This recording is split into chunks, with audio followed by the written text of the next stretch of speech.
Those ones are in the gallery and don't get them yet, sorry.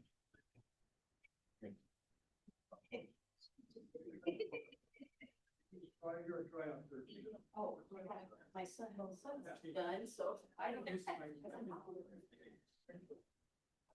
I'd like to call the Tuesday, June 3rd, 2025 Island City Council meeting to order. Janice, could you please call roll? Here. Member LaFane, Here. Councilmember Mitchell, Here. Vice Mayor Maida, Here. and Mayor Rhodes. Here. We have two closed session items tonight. One is conference with real property negotiator Castle Oaks. And the other one is anticipated litigation. Do we have any public comment before we go into closed session on any of these items? Seeing none? I'll be removing myself from item number one. I disqualify myself from this item because it's reasonable foreseeable that my real property, which is located in the city of Ione and within 500 feet of the project, will be materially affected by the decisions. All right, thank you. We're going to go into closed session.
All right, we're back from closed session. Legal counsel, will you please report out?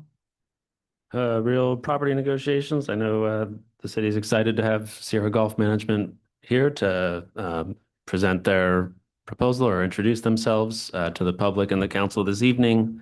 There would need to be an agreement between the city and SGM, so potential deal points there. Number two is a rather standing item on potential orders and enforcement from the water board, and Michelle Chester is here in open session, and more updates to come on that throughout the meeting. Thank you. Will you all please join me for the Pledge of Allegiance? Pledge allegiance to the flag of the United States of America, to the republic which stands for one nation, under God, indivisible, with liberty and justice for all. Can I get an approval of the agenda, please? Move to approve the agenda. We have a first and a second. All in favor, say aye. Aye. Opposed? Ayes have it. Presentations and announcements. Jeff Christensen, Sierra Golf Management regarding Castle Oaks Golf Course.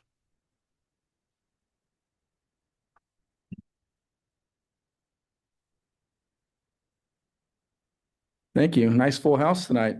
They want to see you. Thanks again for allowing me to talk to council tonight. It's a beautiful golf course. I've played it for decades. I live up in Tuolumne County. My name is Jeff Christensen. I own Sierra Golf Management. Been in the golf business my entire adult life. Son of a golf pro, grandson of a golf course superintendent. So this is what we do. All my kids are in the business. Brought my key staff with us today. Know a lot about your course. Always enjoyed it. Always one of the better golf courses in, the Mother Lode and the surrounding areas, Northern California, to be sure. It's a little obvious, a little distressed right now, as you guys all know. So we are in escrow with a very short due diligence time. And so it makes it kind of tricky because we have to close this thing fast, not only for the desire of the current owner, but most importantly, as you can see, the rapid deterioration and turf loss of the golf course. And in the last 2 weeks, I mean, it's just, Mother Nature she's brutal. And she's got 90 more days of it can even be more brutal. So had the opportunity to, review these decade-old water agreements and what have you. So we're doing our due diligence and doing as quick as we possibly can. Is it quick enough? I don't know. We'll see. It's a golf course we would like to have in our fold. We own La Cantana Golf Course. We lease Mickey Grove Golf Course. I own Plumas Lake Golf Course up in Sacramento. Like I said, I live in Twain Harte. So mountain, valley golf courses, Northern California golf, that's what we do. That's all we do. And, up till about 2020, golf was a really tough business, but COVID's really made a huge change in our dynamic of the game. So we're getting young players. We've gotten older players revigorating and playing the game. We have tons of kids, tons of women. Everyone's joining this craze. It's not going to go away. It's here to stay. And the good thing, there's not going to be any more golf courses built in California. I mean, if there are, they're going to be in really remote resort areas. We're not going to be in the bread baskets of Central California because, guys, water. It's just all about it. And we can't buy a golf course. The first thing we do, we look at all the numbers, all the gross income, all the expenses, the equipment, but nothing matters more than long-term, stable, clean water source, period. And so without it, you're done. You can have the greatest golf course in the world, but without water, especially here in California, history. So, and it's only getting more expensive. I didn't think we were going to have much of a water problem here. This kind of just jumped onto me. So, am I concerned? Yeah. But we're going to do everything we can to work with you folks to try to get a deal cut. And I know, it's a pickle, but what we do and what we plan and what we promise will be, we will turn this golf course into a masterpiece. Before this water issue raised its ugly head, my plans this first year were to completely redo all the bunkers, which I do at every one of my golf courses that we do. We have all the equipment. Matter of fact, we buy sand right there at US Mines, and I didn't even know. So, I mean, we buy the greatest sand. Fix the irrigation system, bring in about $750,000 worth of equipment, because there's basically no equipment that really works there. What they're doing right now is sort of kind of a miracle in its own right. It's just, I mean, when I say it's deferred, it's deferred. But like I've said before in council meetings with other places I've taken over, I never get a call and goes, "Hey, Christensen, here's a golf course for sale. It's got great numbers. It makes a heck of a lot of money. You don't have to do a thing to it. Can you come over and buy it? And it's cheap." Doesn't happen. So we usually get them a little deferred. This one, guys, is distressed right now. And it's going to even get more distressed. So I implore you to try to find a solution. Get a water commitment. We'll work. We're very desirous of making a deal. We want to go quick.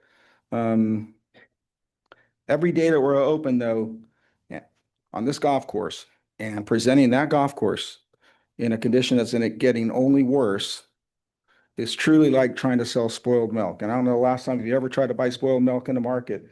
I don't really care how cheap it is, you're not going to buy it. So that's what's happening out there. And it's not a ploy or a tactic, it's just reality. I love the golf course. I think it's maybe the best one up here. But I'm ready to jump in. I'm ready to do it and commit a lot of resources and a lot of money, because it's going to take it. It's not the greatest deal in the world. I've cut better deals, but I think the potential of Castle Oaks Golf Course is probably one of the best that I could buy. So with that, I'll answer any questions if you have any. Thank you, Jeff. Any questions from council? No questions, just a comment. Thank you. Thank you for your presentation tonight. Appreciate it very much. Thank you. Thank you. All right. With that said, Thank you. I'll open up to public comment on items not on the agenda. Any public comment? Items not on the agenda? I have one comment on items on the agenda. Just an update on Highway 88. I've been contacting Roland at our District 10 representative quite numerously. If you've emailed me or called me, I forwarded that to him immediately. The project is almost done. One little win, though, they did manage to pave that apron there by Blue Sky in 88. So there's a little bit wider, actually paved spot for people to pull off. If you haven't seen the post, I put it up there. Just copy the letter that he sent us. And then if you need to file claims for damage for your windows or whatever, my neighbor bought a brand new car and it's got rock pits all over it, and it's 100% from that road. Up to $12,500, I believe, was what you can claim. So I posted that on the Ione News and Safety page. If you need that directly, just grab a card and I'll get back to you and make sure that you have that information. I think it's a $25 filing fee or something along those lines, but they should get that money to you relatively soon with any luck. So that's my report. Thank you, Dan.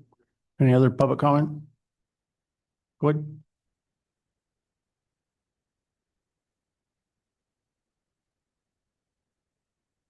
Thank you for having me. My name is Mike Chrisman. I've been living in Buena Vista since 1988.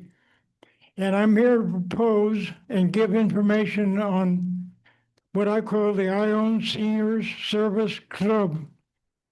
I want to start a club. I tried it about 10 years ago. It went for the summer. We did a chili sauce cook-off. We did a spaghetti sauce cook-off. We did a picnic over in the park. We did bingo. Of course, you got to do bingo with seniors. So anyway, it went pretty well until it got cold and dark in the winter, and the folks don't want to come out in the cold and dark. So we were doing a lot over here at Clark Funner. So anyway, I've been in a newspaper, and I'm giving you information what you may have already seen, because I've been published twice in a newspaper, thanks to Jack, about trying to get this thing started up. I've been over here in Nexus. They've been letting me use their office for the startup. So I've had 2 meetings over there. But because of parking and because of older folks not able to walk very far, it's a very difficult situation getting people interested in coming out to see what this is all about.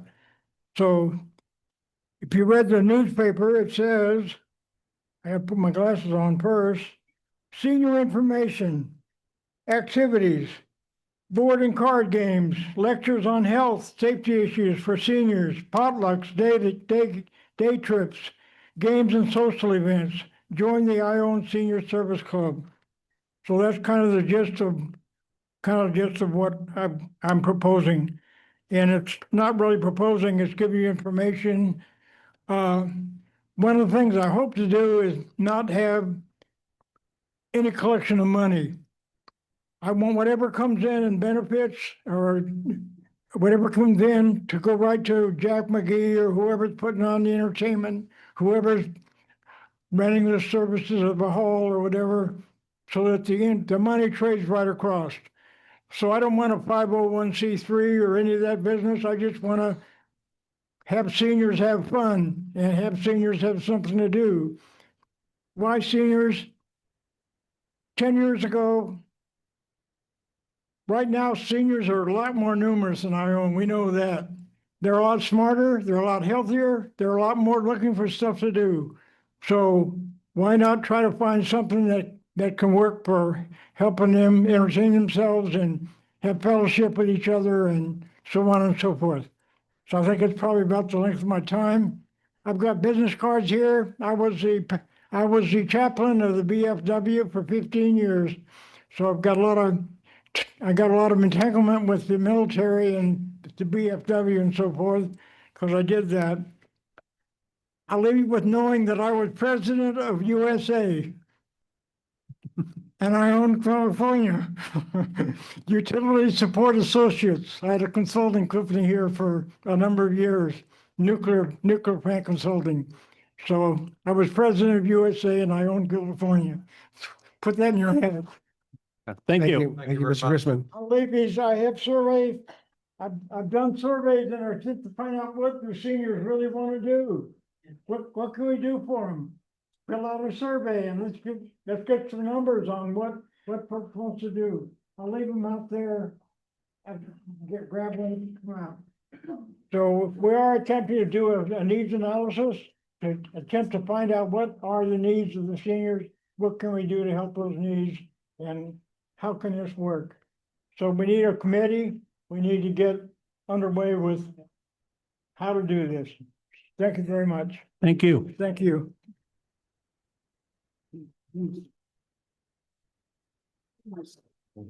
Any other public comment? Anything on Zoom, chief? Nope. All right, we'll close public comment.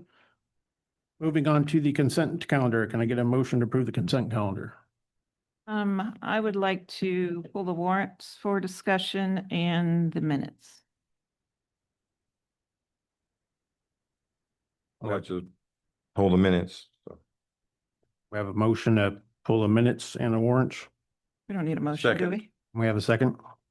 All in favor, say aye. Aye. Opposed? No. Ayes have it. Aye. Are we, Okay, so oh, or are we moving them to the regular agenda? we'll just do the minutes right now. Okay. I believe I discussed this with you, Josh.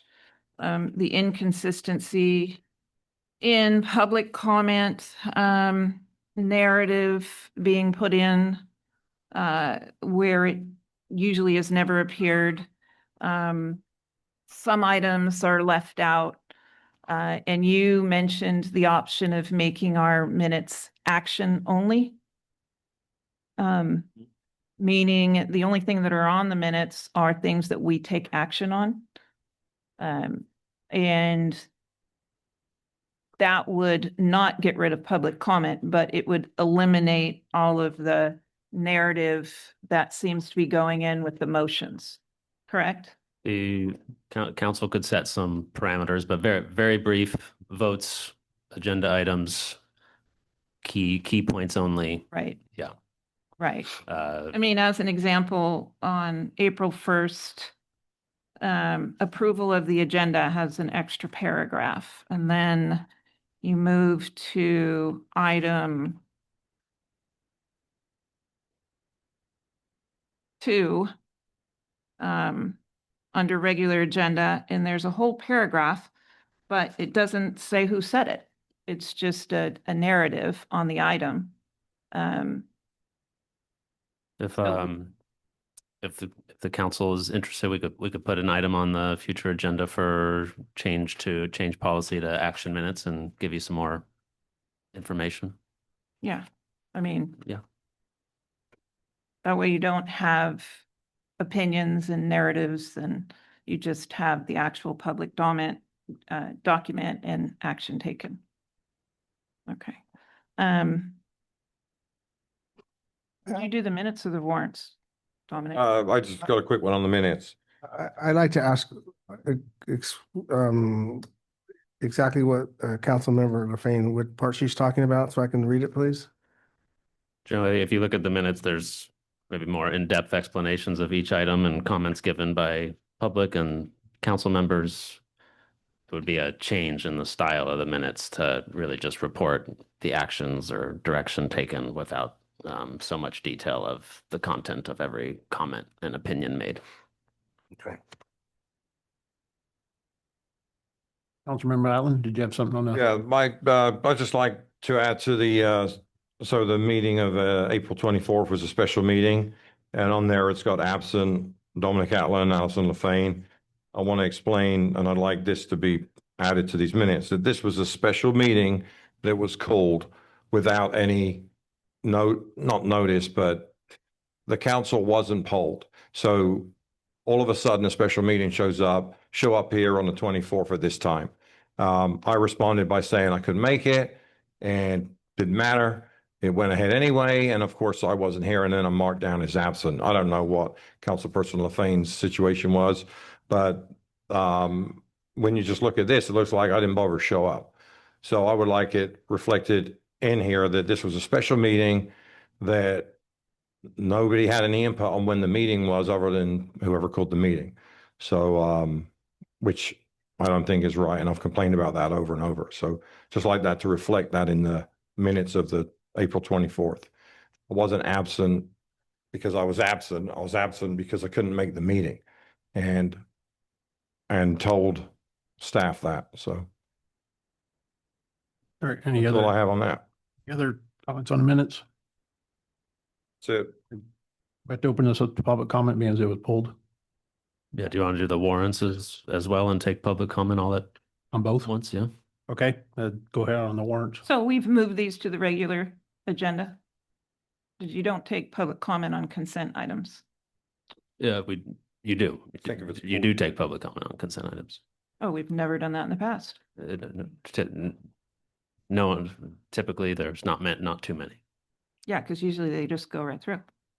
Okay.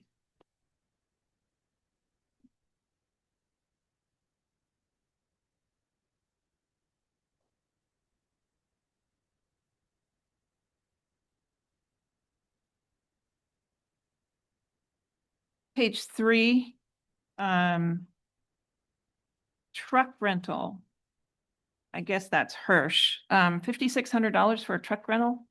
As a bucket truck that they were using for trimming trees. The big truck, Oh, I thought we had a dump truck. no, bucket. I don't know what a bucket truck is. Bucket truck is so you can go up high and trim Oh, trees. lift. Yeah. Okay.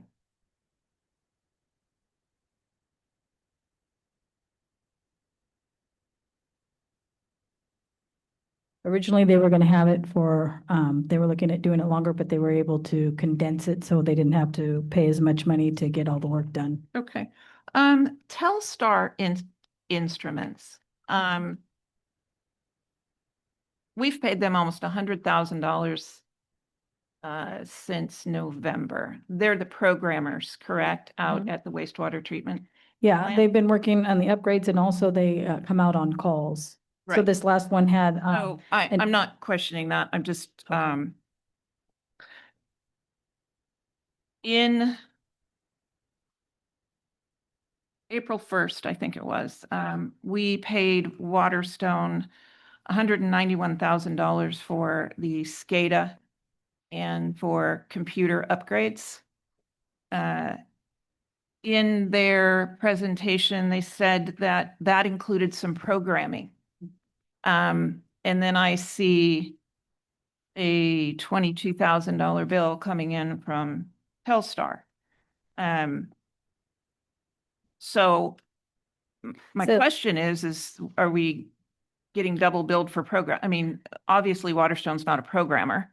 Right, and Telstar actually doesn't just do what they're upgrading. If you, I have the detail, if you want to look at it, a lot of it is on-call sites, like they were just, they had a problem where the Edgebrook lift station wasn't working, so they had to come out to reprogram to get There Edgebrook are back online. programmers. Yeah. Yeah, so it's not just what they're working on with the SCADA project. And the detail is, so we have to split it out between wastewater and tertiary because they work on both. Well, I just wanted to make sure, because when I looked at the $191,000 that was paid out to Waterstone, in their presentation, they said that they would be doing some programming. And then I see a bill from Telstar for programming, and I just, Yeah, and that'll be ongoing, the Telstar. I'll double check. Telstar's ongoing, but we shouldn't Yes. be paying Waterstone for programming. They The- install the hardware. Right, unless it was for that specific job of the SCADA doing the program. Telstar was doing that Right. part of it. So I'll double check to Right. make sure they I just have. want to make sure it wasn't included in the 191.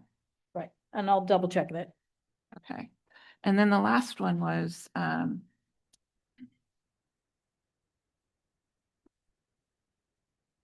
it was for a diesel pump.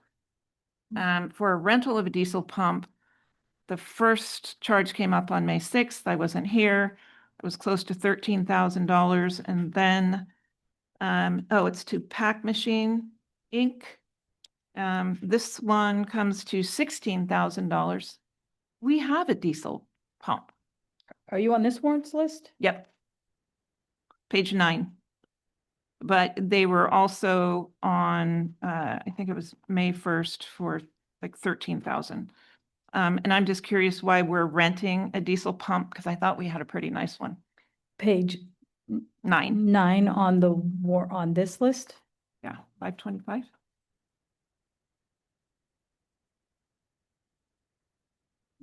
My page 9 starts with Wilkinson Portables is the one. So Do you see Brandon? Pac-Man? I'm pretty sure I know the answer. They still, the past operator burn up our personal pump, so we have to rent it. We were just using it last year. I do not know the information on the pump. I mean, the past operator hasn't been here for 2.5 years. So we had to buy a new one?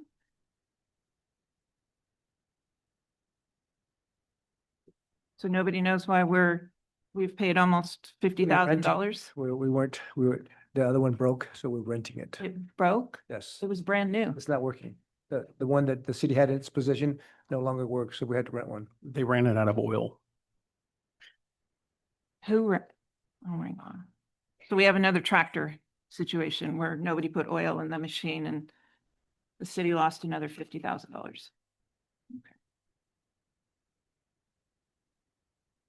That's all I need on that one. It's the warrants. Any other council comments on warrants? Nope. Nope. All right, we'll open up the public comment on both. All right, we'll open up the consent calendar to the public.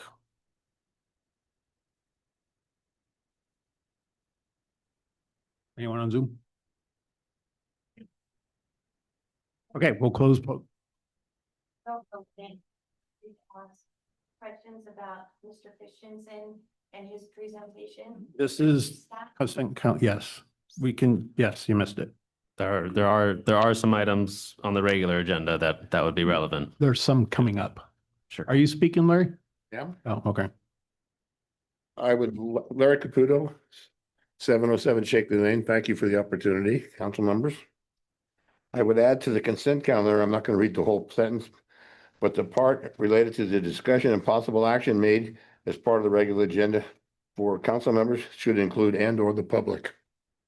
We're entitled to that information as well. It's our money. And so I can see it gets pretty abused.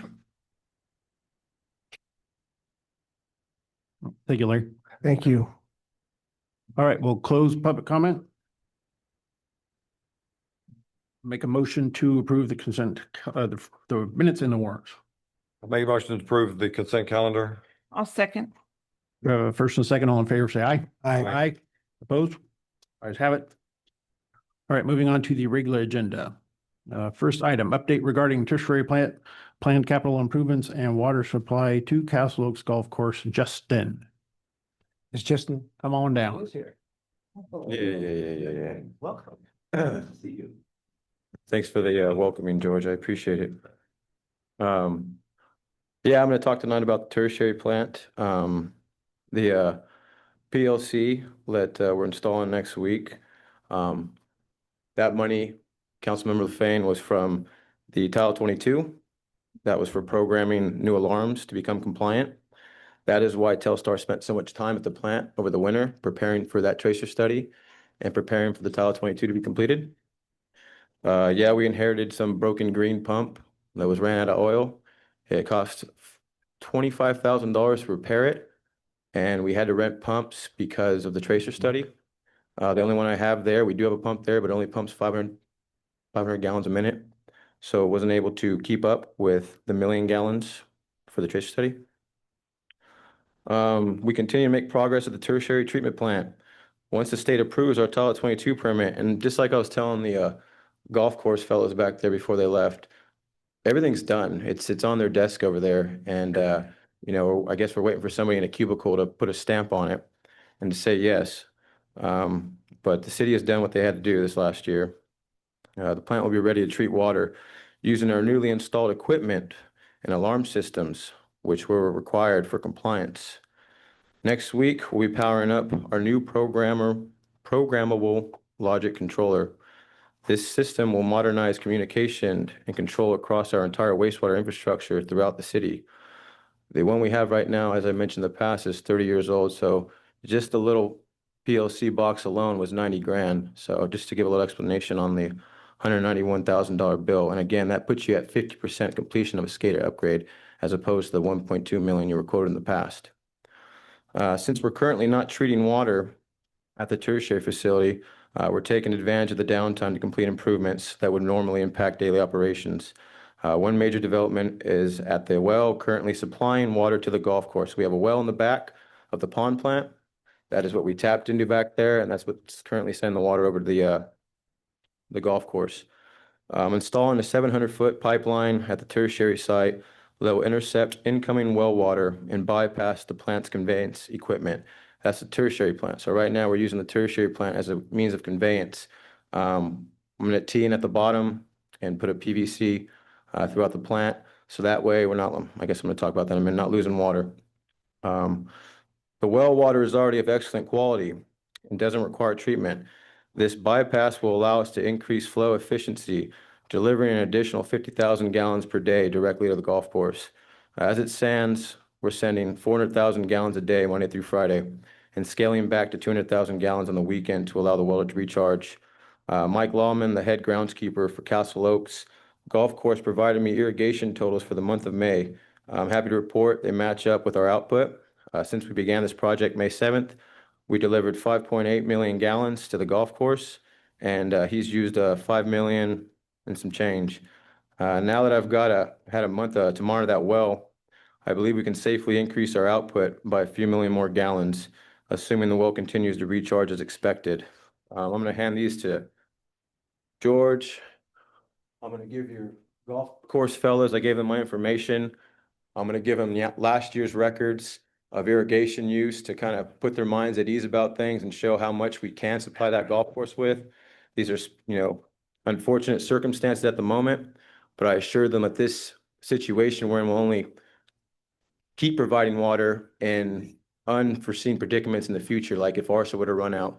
Well, now we have a well in the back to keep up with what ARSA can't put out, or CDCR if they're still involved. At our last meeting, I mentioned the VOC testing was underway. I now have official lab results, and I'm pleased to confirm this is some of the best water you can irrigate with.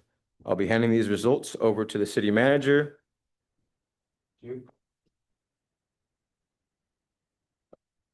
And all water currently being sent to the golf course is of excellent quality and possesses no health risk.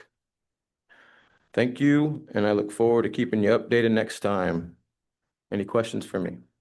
Thank you, Justin. Any questions from council? I got a question for you, or clarification. So are you telling me that the water is excellent quality, it's got nothing bad in it? So there's been no contamination in the groundwater from the city's sewer plants or anything else? Nope. you. It's everything on that Okay. VOC report shows Wow, nothing's getting in there. that's not what I read in the newspaper a couple of years ago, but thank you. I Believe know that- everything about that, Dominic. I've been believe they here referred- for a year. I believe they referred to California Departments of Correction and Rehabilitation's water, not the irrigation water. The well water. Thanks. Any other questions from council to Justin? I have none. Thank you, Justin. Yep. All right, thank you, buddy. See that.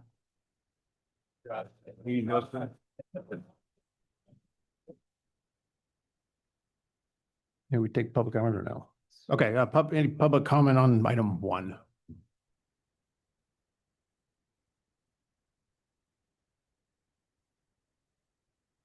Yes, I'd like, kind of like to address this well. Somebody says there's not enough water there. He said he's pumping 400 gallons a minute. And there's 1,440 minutes in 24 hours. That's 576,000 gallons of water in 24 hours. And he said there's not enough water. And I think something's screwy here. I don't know why the fairways are drying up. The year, according to the state, now this is from the water board, they said they only used 365 acre feet a year. Now, you're making 557,000 gallons a day.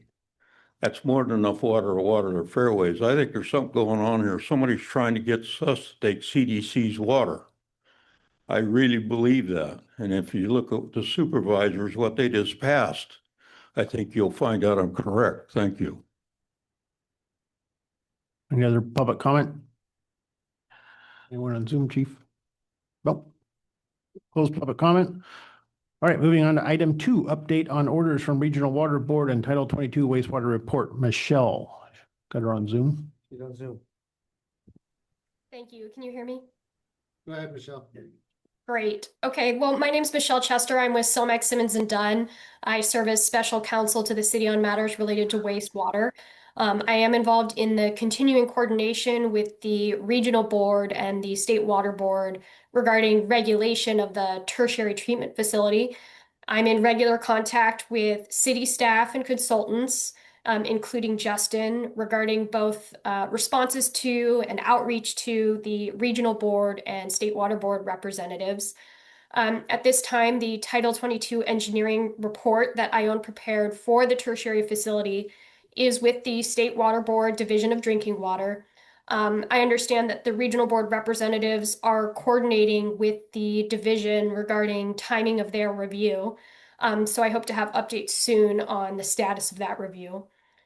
In the meantime, I've been working closely with representatives for Sutter Creek and Amador Regional Sanitation Authority regarding cooperative efforts for relief from the regional board's instruction against operation of the facility, pending review of that Title 22 engineering report. As of today, we've collectively reached out to executive agency representatives to escalate the issue because this is a unique scenario and out of the ordinary compared to any recent irrigation season. So I'll continue to work with them and ION management to pursue our available options to resolve the concerns about delay and discharge. And I'm available if there are any questions. All right, thank you, Michelle. Any questions from council? Yeah, I have a few questions. First of all, I think it's way past time that we turn the water back on the golf course. However, having some discussion with you earlier, don't want to put people at risk. I think what we should do is write a letter to the regional board saying that if they don't expedite our Title 22 report because they've had it for 3 weeks and get us an answer by, say, Monday, that we will, and I'm not saying we will turn on the water because that requires a vote of a majority of the council, but we will have a meeting to decide what we're going to do next.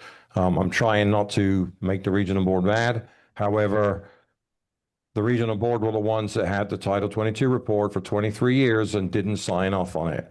The golf course has been operating, or the tertiary plant's been operating for 23 years without that signature, and there's not been a problem.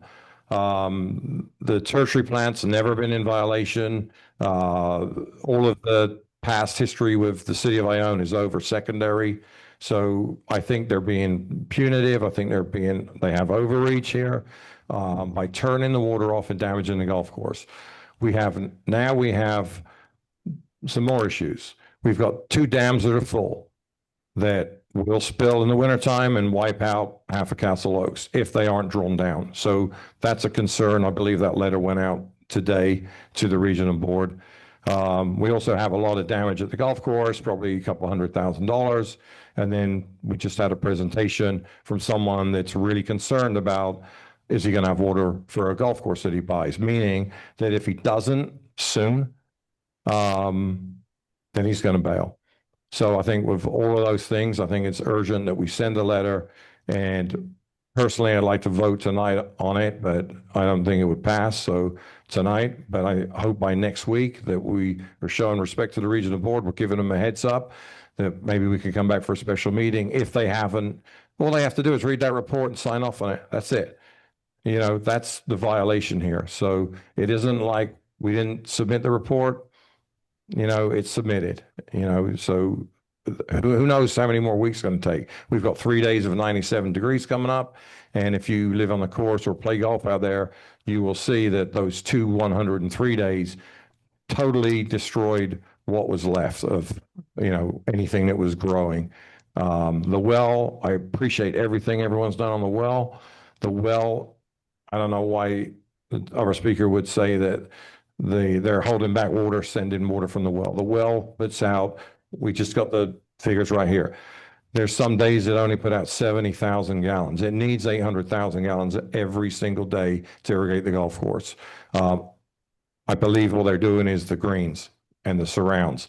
I think once in a while he tried doing a fairway because he thought he was going to get more water, and then decided that no, he better save it for the greens and surrounds. So my comment or motion or whatever would be that we send a letter out to the regional board expressing our concern with the dams, just like the other agencies did, expressing our concerns with the damage, expressing our concerns with potential loss of a sale, and say that we, you know, we are thinking about turning on the water. We don't want to do that and make you mad, but I personally can't just sit here and watch that golf course get destroyed. I don't know if I phrased the language correctly there for a letter, but I'd be happy to, if the council wants to send out such a letter, I'll be happy to sit down with someone and explain myself a little bit better. I have a question, Michelle. My question would be, you know, I believe that, you know, at some point we should also offer a deadline of some sort. But of course, I'm concerned about the ramifications of how much worse our relationship could be with the water board if we went ahead and violated the order. So what can you tell the public here today of, you know, some of the things that we could be facing if we were to go that route? And so they are aware that this isn't just, we can't go by emotion. Sure, understood. So the key initial point is that there are some differences in the baseline facts about the status of compliance of the tertiary facility. We know that it's the regional board's position that the city has been out of compliance with the tertiary facility on the basis alone that the required report was not submitted by a prior deadline and continued to operate without an approved report. Now, that approval is required from the State Water Board's Division of Drinking Water. Yes, the report is with them now. It is before them. They do generally tend to have longer timelines for review. Again, I am hoping to get more information about the potential to expedite it. But I will start with sort of setting the context here that we do have some disagreement about the baseline facts of whether or not there is an existing violation and the scope of that violation. Now, if the city were to operate the tertiary facility and the regional board continued to disagree that the city is in compliance, and rather that the failure to obtain a division approved Title 22 report was therefore operating outside of the regulatory and statutory requirements, there are a couple different remedies that the regional board and the state water board can pursue. They fall into a couple different categories, and I'll start with the financial penalties for the city. There are potentially daily financial penalties ranging between $5,000 and $15,000 per day for the violation. Now, we know the regional board perceives this violation to have started as far back of March of 2023. So we do have to think carefully about the potential financial obligation that the city could owe if an order is issued for violation of the reporting requirement. Additionally, the Regional Water Quality Control Board has an opportunity to reach out to the Attorney General and pursue relief from the courts. That includes injunctive relief, which is essentially an ask for the court to order the city to stop doing something and maintain a status quo. That may be stopping operation of the tertiary plant unless and until that report is obtained with division approval. It could go broader than that. We don't know yet if they would ask for a more permanent injunction or something that shuts down the facility. Now, certainly we know there are broader ramifications for a long-term shutdown of the facility that we think would dissuade the regional board from taking that action, but we don't have enough information at this time. Now, if the regional board found that the city were in violation more generally of water recycling requirements, and that's specific to how water is treated from the tertiary facility and then used at the golf course, there is the option that they could pursue criminal charges. Now, the statutory language states that these charges can be against any person. They've defined person to include a city, but it could also be individuals. We've seen examples where they have pursued facility operators as being in violation of these water recycling requirements. That is without regard to their intent or knowledge of those violations. It's simply that it happened. And the reasoning for that is public health and safety, because the potential for placement of recycled water that does not meet existing recycling specifications or criteria could potentially have an impact on public health. Now, that's not the scenario we expect based on prior operation of the tertiary facility, but again, it is stricter enforcement rather than knowledge or intent. So while I don't expect necessarily that they would immediately pursue that relief, it is available to them. Again, they have additional options for restraining orders, injunctive relief that could, again, temporarily or more permanently pause or stop operation of the tertiary facility related to those recycling water regulations as well. So I appreciate the acknowledgement that we have improved our relationship with the regional board in recent years, and it's hard to say exactly how further action could impact that relationship. Certainly, I support the city advocating for what it needs and working with ARSA in pursuit of that advocacy. It's a little tricky to guess at this stage what actions may solicit more serious responses from the regional board or the state water board. Thank you very much, Michelle. Thank you, Michelle.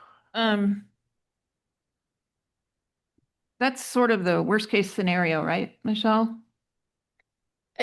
It's the fair assessment of the scope of the law. So it's hard to say worst case scenario, but it is the authority for them to take action under the law. Right. No, I understand the authority. You have to also take into consideration to my knowledge, the plant has not been in violation in the past. There are pressing issues that are not in a normal situation. We've got the dam, we've got public health and safety. We've got a litany of problems because they're taking their time. I keep hearing, relationship, but this city has performed every time they've said jump. Every single time.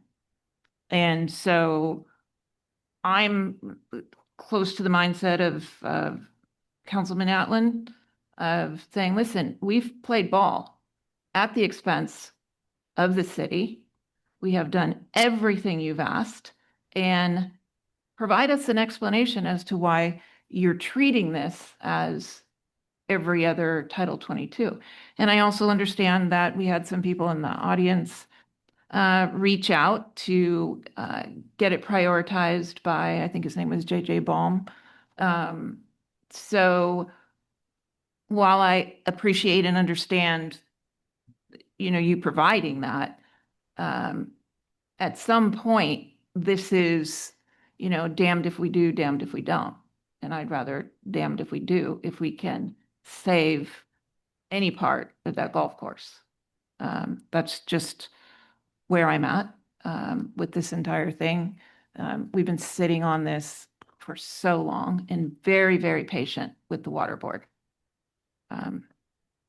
Ms. Chester, if I may ask a question, has the Regional Quality Water Board, have they stated why they're taking this action? Because I think they have intimated in some form or manner why they're taking this action.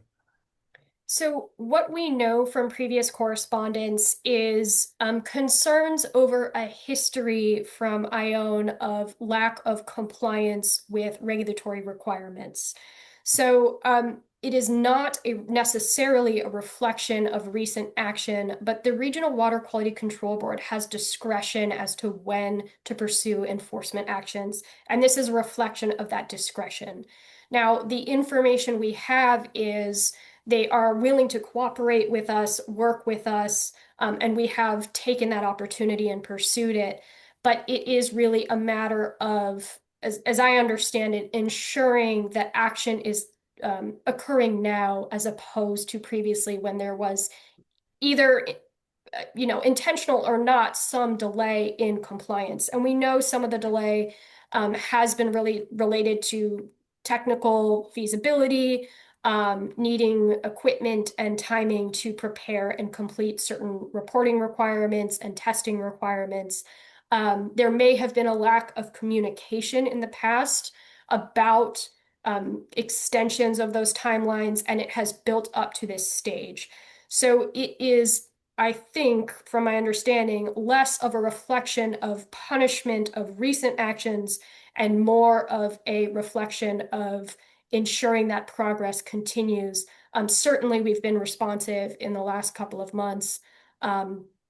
It's hard to say exactly what the instigator was, but I think based on their correspondence, they have an understanding of a history of delay.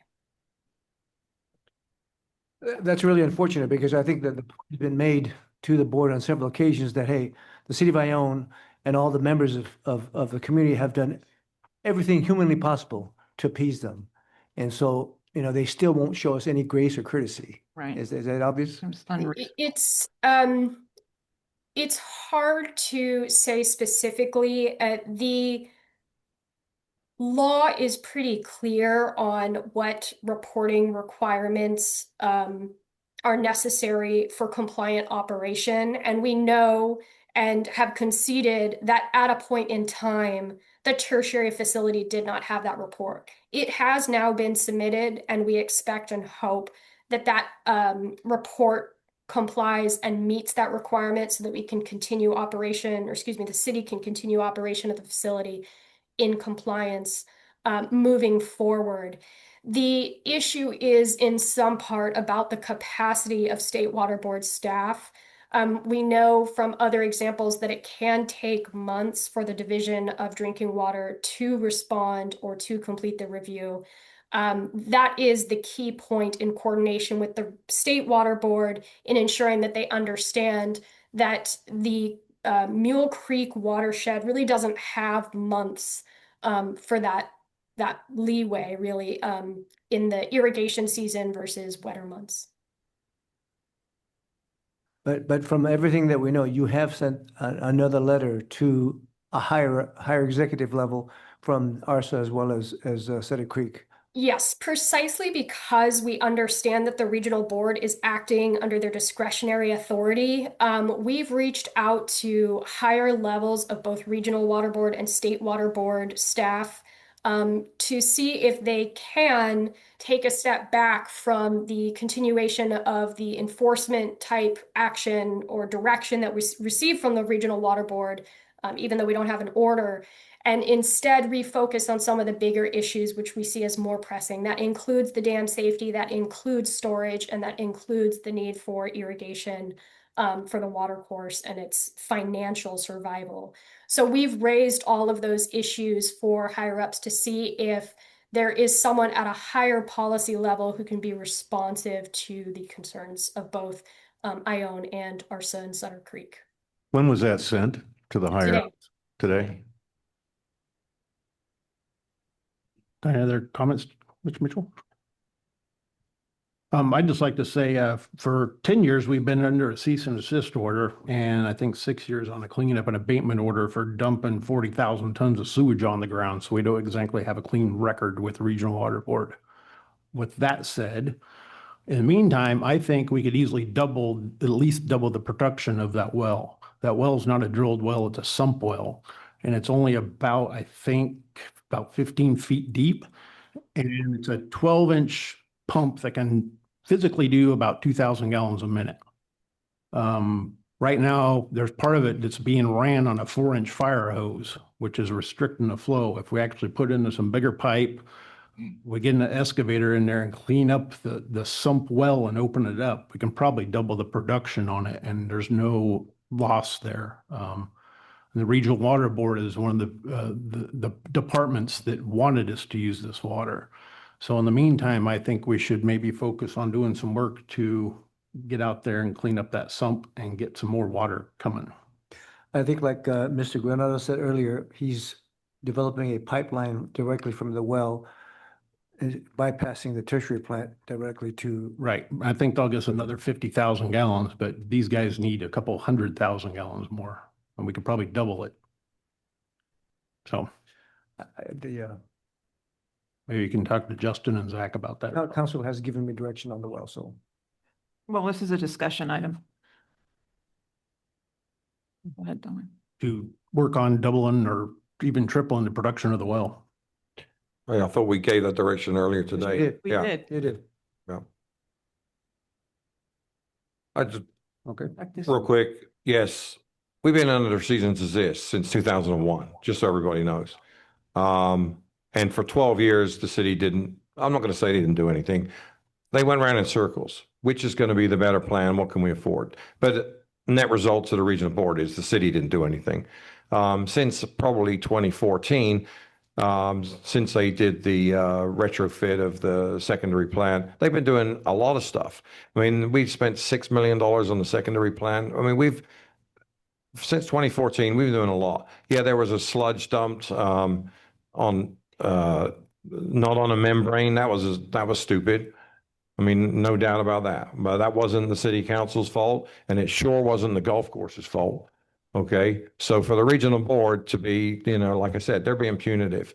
They're punishing the city because they didn't do enough way back when, and that's flat out wrong.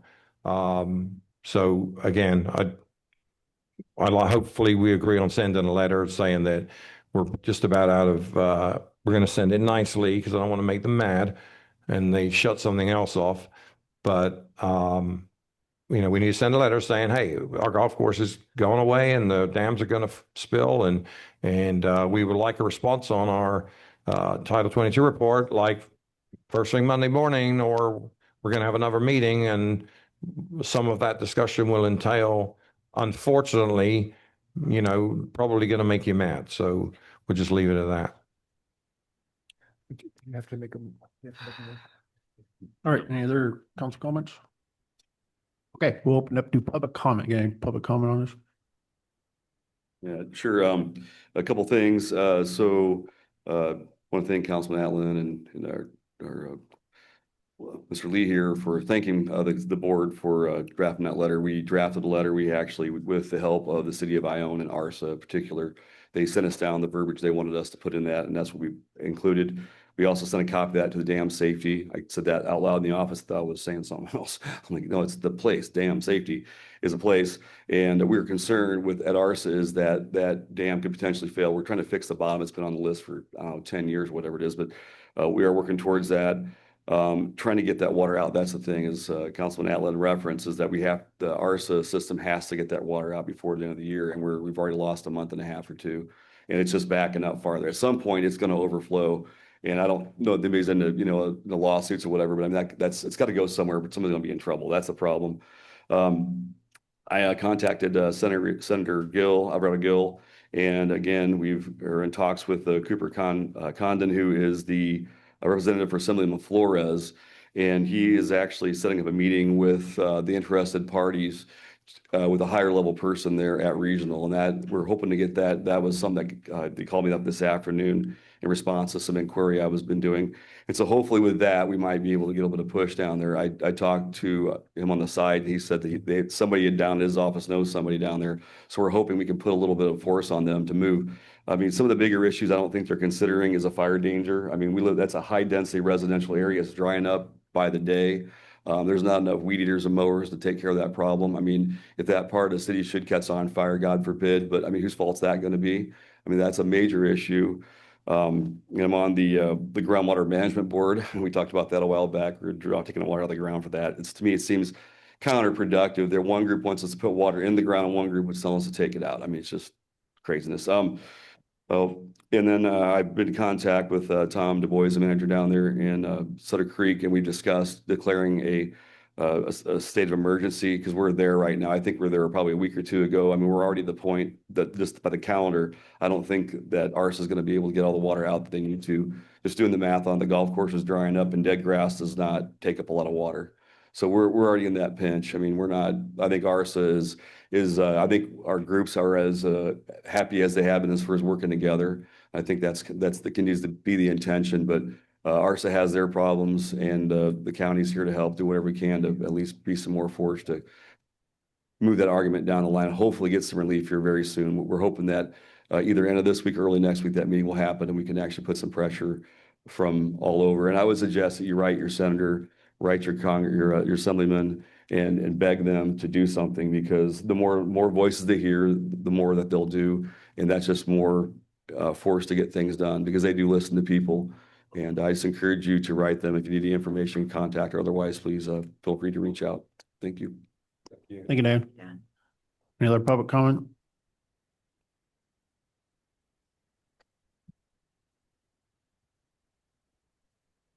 Sorry, just a quick clarification question. You said that the report, the Title 22 report, has been sent to Sacramento to the state board for approval. Is that correct? So the Title 22 report is reviewed and approved by a division within the State Water Board. It is the Division of Drinking Water. And it's being reviewed and requires approval from that division, but they are coordinating with the Regional Water Quality Board, the Central Valley. Okay, thank you.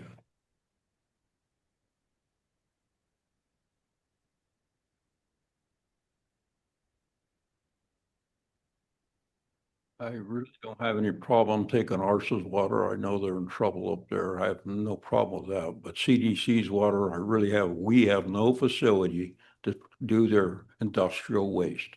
And that's a fact. They do laundry and they contaminated 5 mile drives. It seems like people forget about. This kid got sick, was born with problems, and none of this has come out. Everybody wants to hide it. I don't know why. And that was proven. We've got letters from Israel about it. They wanted to shut it up because they didn't want it. And how come we haven't heard about this stuff? Nobody wants to say nothing. Thank you. Any other public comment? Anyone on Zoom, Chief? All right. Go ahead. Can you hear me? Yep. Yes. Okay. This is Christy with Feed the Joy. About this letter that you want to write. I'm all cool about people writing letters. I would have Mr. Lee develop the letter. He has in his position, he has a tremendous amount of diplomacy when he has to say what he has to say. And I'm not sure that would come through with the council itself writing the letter. So, kind of, we don't need to antagonize people more than what we already have. So either Mr. Lee or the attorney, whose name I can't remember, I'm so sorry. But you be careful about what you write because it'll come back and bite you if you don't do it right. Threatening them is not going to do you any good. So anyways, that's all I had to say about that. Thank you. Thank you. Any other public comment? We'll close public comment. All right, do we have direction or?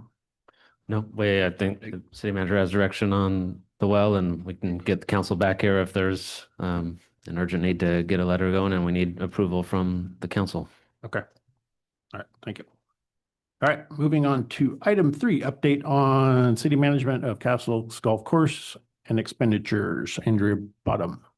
Okay, Andrew's going to give a financial report here shortly, but I wanted to report to the council that under the conditions, as best it can be, the golf course continues to stay open. The restaurants continue to stay open 5 days a week, and they continue to have minimal staff as they can in the pro shop and so forth. They have purchased some golf balls and gloves, the bare necessities, and they have purchased food and liquor and so forth. So hopefully the situation won't last long, but Andrea Bonham has a financial report to report the income and expenses thus far. Thank you. So we met with the Troon representatives in the middle of just before, after we signed in May 1st to figure out the logistics. So, and the initial expenses for the bar and restaurant were going to be a little more than normal because they had been basically depleted. So what they've been doing is they've been sending us weekly the revenue from the Castle Oaks Golf Club and the Clubhouse Restaurant and Bar. So as the Castle Oaks for May 1st through the 31st, the May revenue for the golf club was $330,548. That was just for the golfing part. Would you say that again? 330, 548, 14. 330,000. Yes. Are you sure about that? Well, the first one is 167. So that's the report they gave us. Then it drops down to 87, then it drops down to 75 for the weeks. So you're So I saying don't know if it's loaded in May, they took in $330,000. based on the report they gave me, which I'll double check. I didn't know I was actually on the agenda, so I'll re-pull Okay. the reports. And it's the first one, that's the big one, is May, which would have been probably all the cards and things. That might be, I mean, wow, I am just blown away if that was May of 2025. That's all I got to say about that. Well, I have May 18th through, I will double check the things that they gave us. I have May 18th. Awesome. Well, here, No, that's fine. That's fine. If it's 330 and then. well, do you want to see the I individual? don't need to say anything. That's what it is. Well, here, I'll pass around what We- they've sent us. We're making a lot of money. And I'm very happy. There's 85, 75, the first one. Those are directly from, I'm upset because that beat my record. That's why I'm upset. well, those are directly from Troon, Right, so I haven't had a chance to dig into them. Those are what we get directly from them. We're talking. And then we're here's not the talking expenses that. here. We're talking gross, right? Yeah. That's gross. Yeah. Okay. That's the expenses for the, all the Cisco and all the stuff for the restaurant. They don't give you totals. It's totaled at the end. So I totaled it. They don't give it totals. I went in and added the totals. So currently that, the clubhouse, the expenses exceed by $9,633. And that was basically that initial purchase of, to get everything back up and going. Plus we pay the rent of the 10,000 a month. So this was the second month that we paid the 10,000. As far as we haven't received anything regarding management fees or anything like that. So I don't have any of that data yet. These are the first ones I have in the last couple weeks. They send us a report every week. Okay. Any other, And Dominic has the original of the reports they sent. any questions from council? And there were surprises. Like I said, I just didn't realize it was, The report looks really strange to me, but when I can dig into it and I can meet with them and have them walk me through it. But that's the reports I got directly from them. I know, yeah. It is the reports, but that's a little bit. We give that to SGM. Yeah, as soon as. Any other council questions? No questions from me, Andrea. Thank you.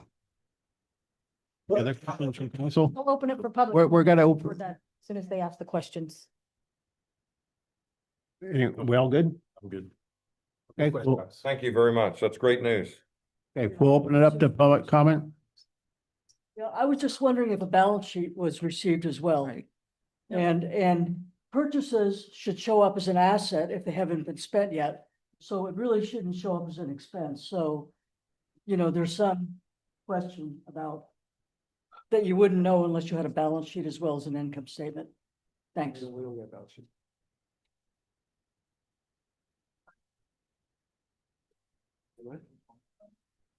Hi, Marcia Edick. I think this is my last opportunity to speak about the golf course. I kind of thought after Mr. Christensen did his presentation that it would have been opened up to public comment, but it just jumped right to city council and then nothing. So that's really what I wanted to say, my questions. Mr. Christensen mentioned it's in escrow. Specifically, what is in escrow? And I don't think he's here anymore. And I was hoping to be able to ask him directly. So the escrow, is he referring to between him and Han, AKA Portlock, or what specifically is in escrow? Legal counsel, go ahead. Yes, he's in contract with Mr. Hahn. Okay, and so then assuming that their contract is kind of finalized, it then needs to be approved by the city, correct? Well, they're in their due diligence period, so they're still reviewing everything. Okay, But they would also need an agreement with the city. okay. So once they do their due diligence and, all their I's are dotted and T's are crossed and they're happy, then it comes to the city? They would run parallel. They're doing both things, but Okay.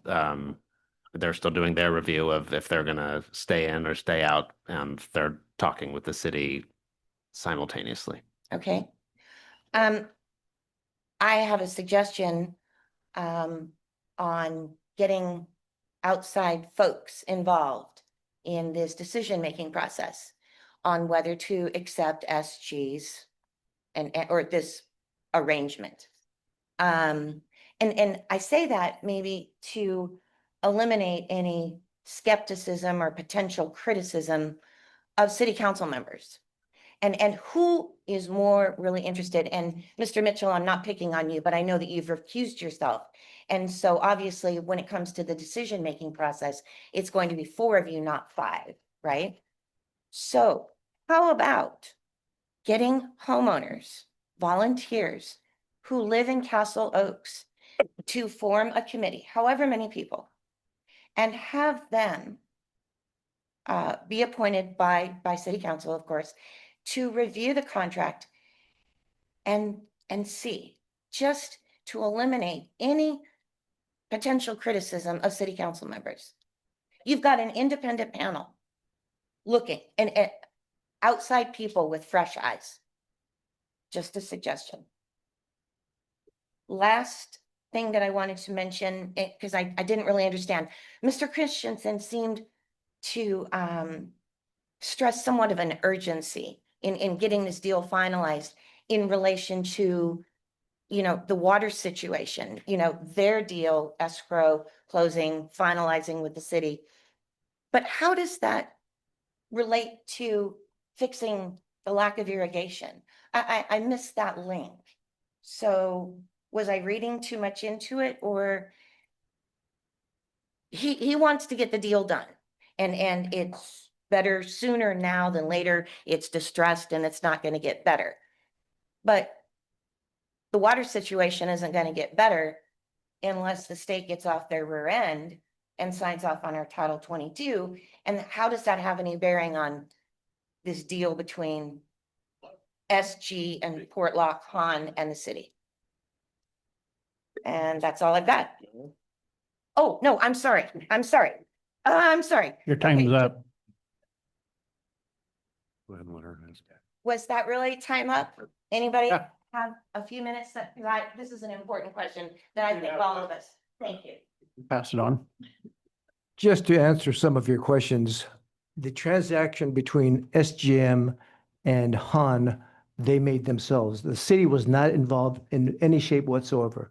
Okay. All of the referrals that we, or interested parties that we received, we referred them to Mr. Han's attorneys, Jay Lee, Judy Chang, or whatever. So we were not involved in any part of their negotiations.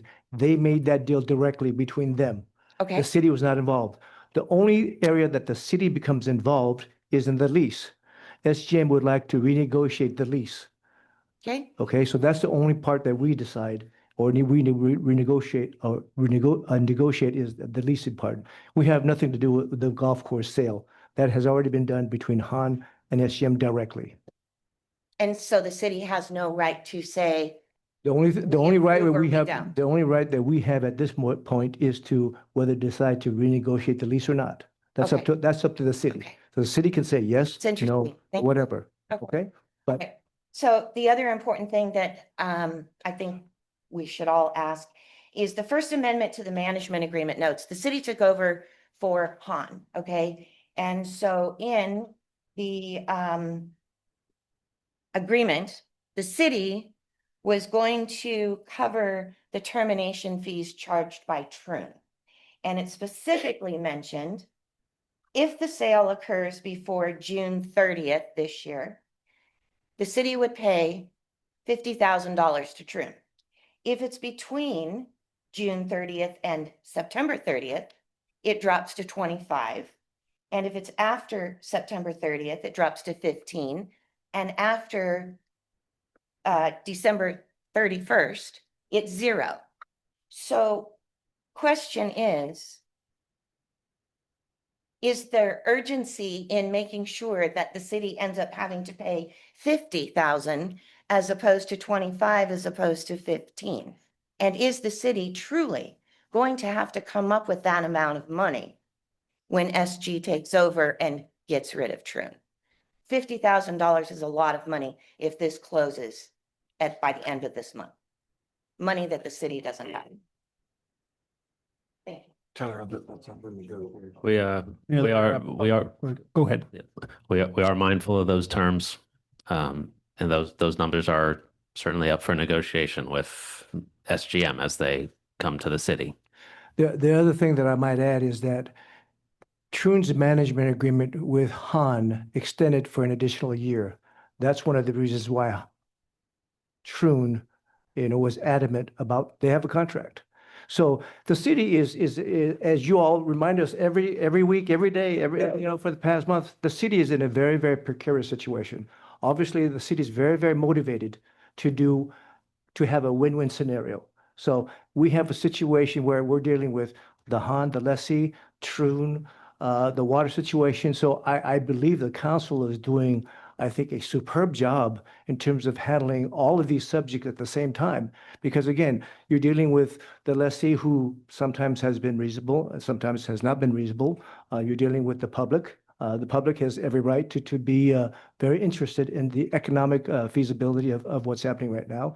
And some other factors, because again, Castle Oaks is only one member of the entire city. There's other factions of the city. So we have to take the city into consideration as a whole, not because the Castle Oak does not the whole city make. It's a part of the city. So again, I think the city council has done a superb job in taking all these things into consideration and coming up with the best solution they can under the circumstances, because we're all under a lot of pressure. You know, we want to do, you know, the best thing that we can for the public and in the best interest for the public. So I think the city council, at the end of the day, they're doing everything they can in their power to address all of the situations.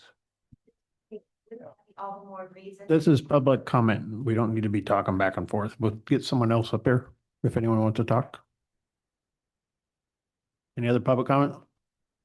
Anyone on the, we got another one.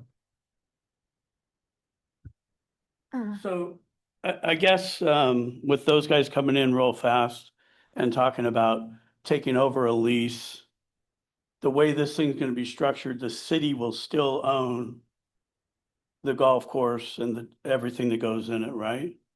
Because he was talking about bringing in $750,000 worth of equipment, redoing bunkers, all that kind of stuff. Is that coming out of his pocket? Because the city owns the course, right? I mean, who's going to pay for those improvements when he's talking about bringing in that money? Is that coming out of his wallet and he's going to make that up in profits? Or I guess I'm a little concerned because That'd be his. we're still stuck with making sure the sprinklers work and stuff like that if we own it, right? And we're still responsible for the dirt and the sand and all that stuff. But based on what he said, it almost sounded like he was buying it and he was going to make this great improvement, invest in all this equipment. But it seems to me there's a back end on that. Like, if I'm going to put $750,000 worth of equipment up here, what am I getting out of it? Because it's your dirt, right? At the end of the day. So is that being factored into the lease, I guess? Are we paying for that somehow? Hey, George. Oh, council, you can answer that. Those would be SGM expenditures on improving and upgrading the But golf they'd course. be upgrading your I mean, property. sure, think of them as Property tenant ends up being worth more money, right? So he's gonna want something out of that, I would think. He gets to use our golf course. He gets the golf course. Okay. So I guess he'll renegotiate it in the lease.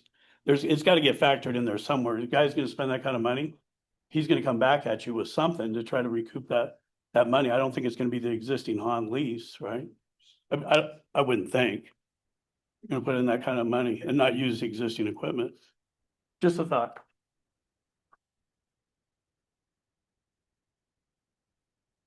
Any other public comment? You got one on Zoom, chief? Nope. Close public comment? All right, that was just an update. Item 4, approve, authorize, and addition of basketball courts, fencing, and tetherball to the Train Depot Park project. And everybody leaves. Hello, Selena Mitchell, Parks and Rec. So as we all know, the Train Depot Park is a project that has been Pause. off and on for a few years now. I don't know a lot about the history prior to my being here, and I've been advised to stay out of it, basically, all of the things that have happened with that park in the past. So I'm just here tonight to speak on the addition of basketball courts and proposed fencing for the park. Jake Herfel has been our volunteer who has acted as project manager for this project. And so him and George together asked me to put this. Could you be quiet in the audience, please? We can't hear her. Thank you.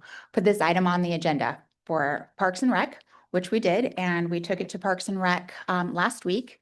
And Parks and Rec had some concerns about the basketball court, so we tried to answer those concerns and address the issues as best as possible to keep moving forward.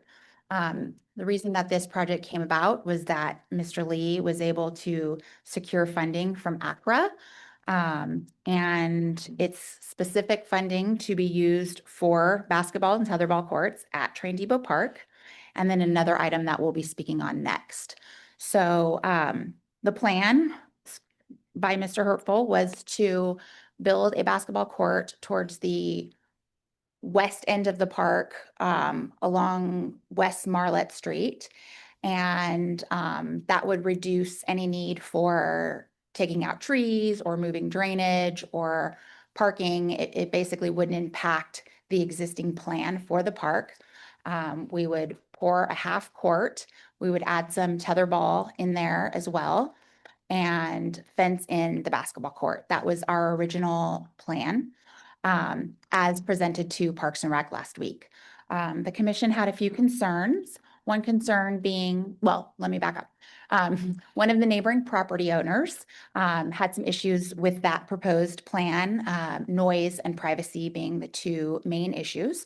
So I went and spoke with him and his wife at their home, and we walked their property line, and we spent about an hour going over some things that could be done to mitigate their concerns. One of the main things was a sound wall. And Mr. Lee and Mr. Herfel were aware that I was going to propose that in my meeting.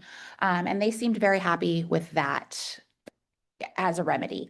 Of course, I don't have the authority to promise that or prove that. I just put it out there as something that I could suggest when presenting it. So when I did submit it to Parks and Rec, I recommended that we put in a sound wall to keep noise down. Their property is right along the fence line of the park, and their bedroom window is right there, as well as their backyard, and they have a hot tub and things like that. And so privacy is a big concern.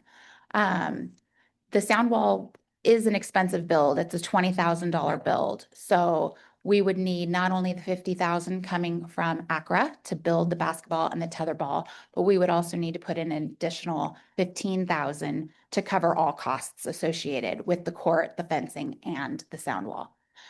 So Parks and Rec had some commissions with that, and we discussed it in depth at the meeting.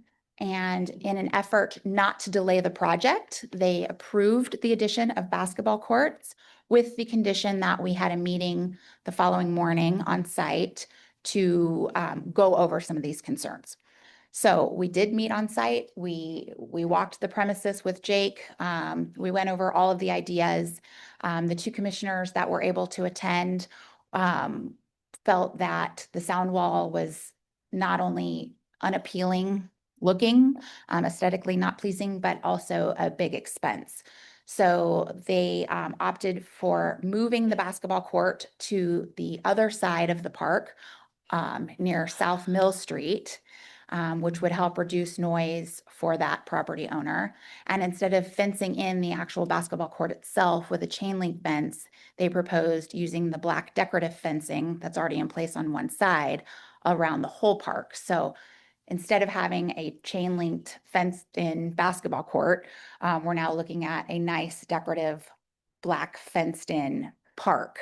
That could also be a benefit that we could, and I'm not saying we can, it's part of my proposal, that we could lock the gate in the evening. The park is a dusk till dawn park, so that provides an extra avenue for us to be able to lock the gate, lock the bathrooms in the evening, so that some of the other concerns that have been brought up in the past, as far as homeless people, drug addicts, that sort of thing, it would prevent them from being able to enter the park and the bathrooms after dark.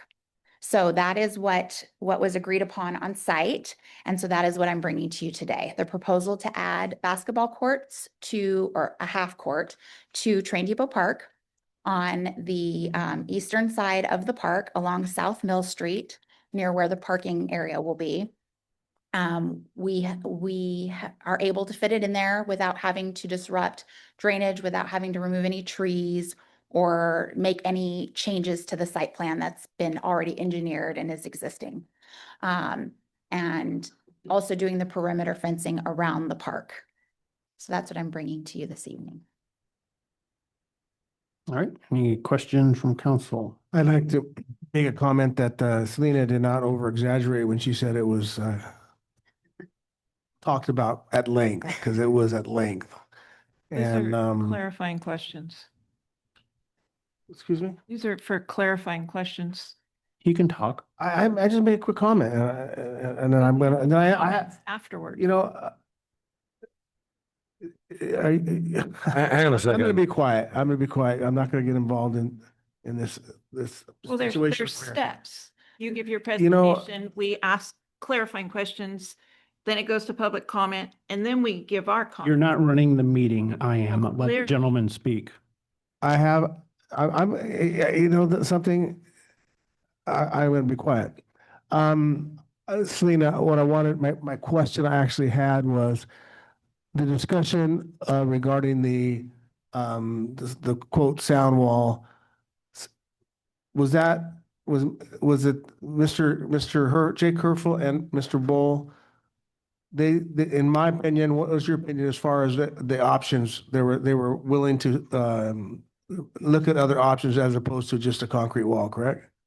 Yes, Mr. Herpel was, he's put so much time into this project and he's, very passionate about what he's doing. And so he wants everyone to be happy. So he definitely came in suggesting that we add decorative bricks and things to the wall to make it look nice, to step it down in the front. So it doesn't just look like a concrete gray wall.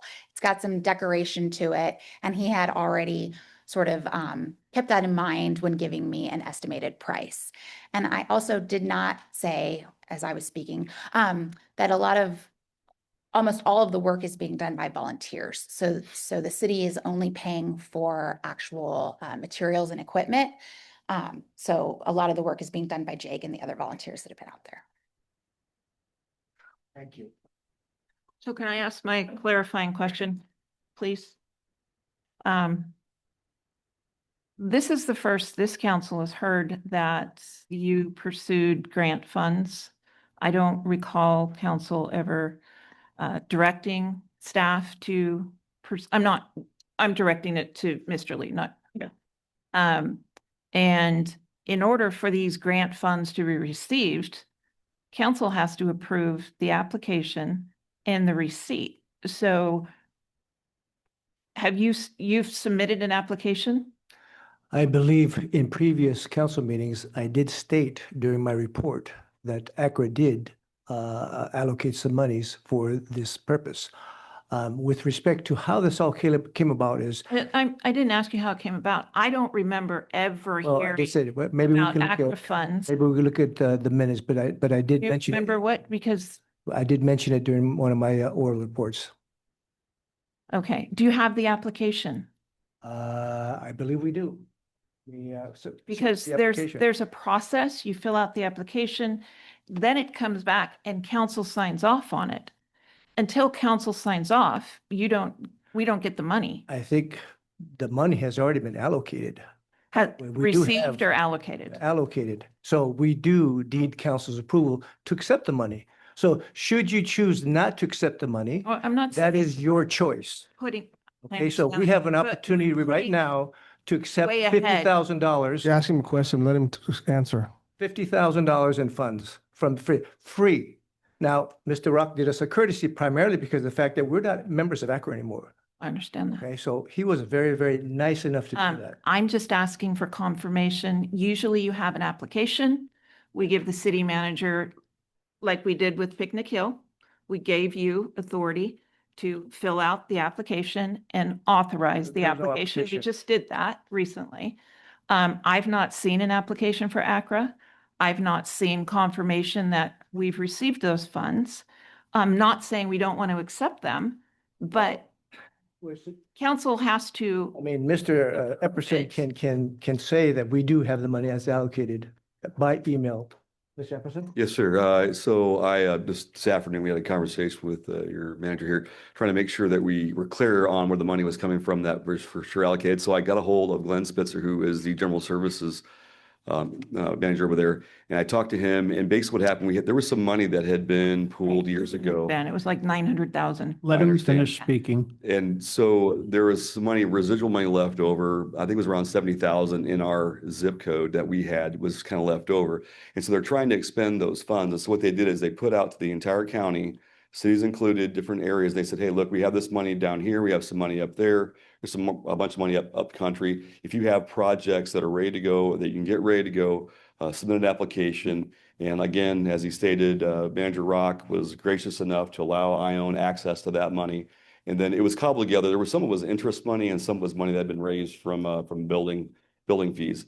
And so that money was cobbled together. And then with this project coming to forefront, it was approved at the ACRA level. Once the contracts were in place, once you're ready to go with your part of it, it'll be submitted to the county. I don't see any problem with us passing it. And my concern was I want to make sure the money was actually being allocated appropriately because that is kind of an issue and it's not. So because ACRA allocated it and because it was approved by GSA, it is now free for the taking for the city of Ione to do this project or whatever else they'd care to do. And then once your contracts are in place, they'll come to the county and then they'll go before the board and it would likely be either approved on consent or if you'd like to come down and discuss further. So probably the next meeting or two would be easily approved if this goes forward and you have the contracts in place. So hopefully that's a thorough enough discussion. Hopefully that. So this meeting is So- actually to seek approval from the council to prove getting the money from ACRA. But Yes, it is. it doesn't say that in here. That's my, They have wrote that's this- my question. Anyway, I'm not, I I'm didn't still understand that asking, part, so maybe I didn't read the staff report George, correctly. Where this kind of fell apart is usually when there's money available, especially in Parks and Rec, it goes to the commissioners first. We had a workshop for the master plan a couple years ago where we listened to the public. They gave us their feedback on what they wanted to see in their parks. This money would have been beneficial to the commissioners if they were given, listen, we're going to have $80,000. Where would you like to see it? Because that's basically their job. Their job is to look at the master plan, look at what the public has told them that they wanted and made the decision themselves. I have point of order. Is this, I thought we were supposed to be asking questions, not making comments like I was accused of just shortly. So are we going to ask questions? Well, let me comment to that. It sounds very good in theory, what you're saying. Well, But that's, sometimes things happen, Things out of happen. order. okay. For example, like when this subject came up at an ACRA meeting, we had to make a decision. Where can we spend this money? Now, had we had time to go back, we didn't have a whole lot of time. It's always about timing. But what you're saying, it sounds very nice in theory, but when you try to put things in practical use, sometimes it doesn't work. So again, That's government. okay, well, that's government, but you know what? My job is to cut through as much Government, space, red tape. much wasted government as I can and get things done for the public. Okay, because again, this is free money. Okay, Yeah, so so. you're so more you're- concerned so with you're- policy and bureaucracy rather than getting Bureaucracy. things done. We have a commission. You're right. Their And then they job went to the commission. is to look at our master plan. Their job is to take public feedback. Their job is to monitor the parks. Right, and your Um, job is to try to promote this narrative that the staff is not following protocol. I'm not, that's not what I said. I'm saying, Let's move on, Stacy. We don't need to listen to rules and regulations. We're here to Right. take care of a park. right? George, Josh, I'll have you weigh in a little further on what we're looking at What's- later with these What's on the funds. agenda, Josh? Approve it? You have anything, Councilmember Ratliff? Yeah, so first of all, I don't know why we can't have a discussion without it turning into like a food fight. I wish, we're gonna have different opinions. We are, and I've got a different opinion. I'd like to comment on that if you like. No, that was Okay, rhetorical, yeah, but I mean, I'm I- just saying.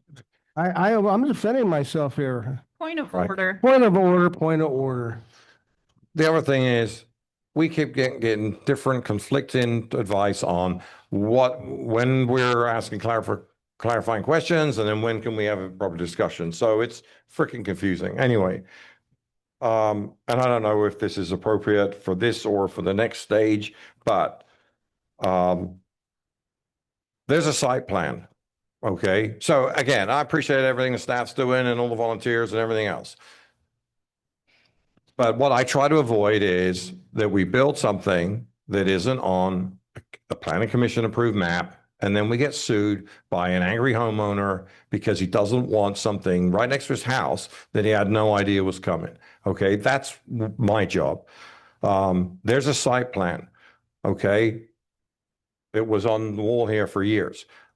There is no basketball court on that site plan. Okay, somebody just decided to change it. That's not how it works, right? That doesn't give the homeowner the ability to come before you until now we'll sign this deal now or we lose the money.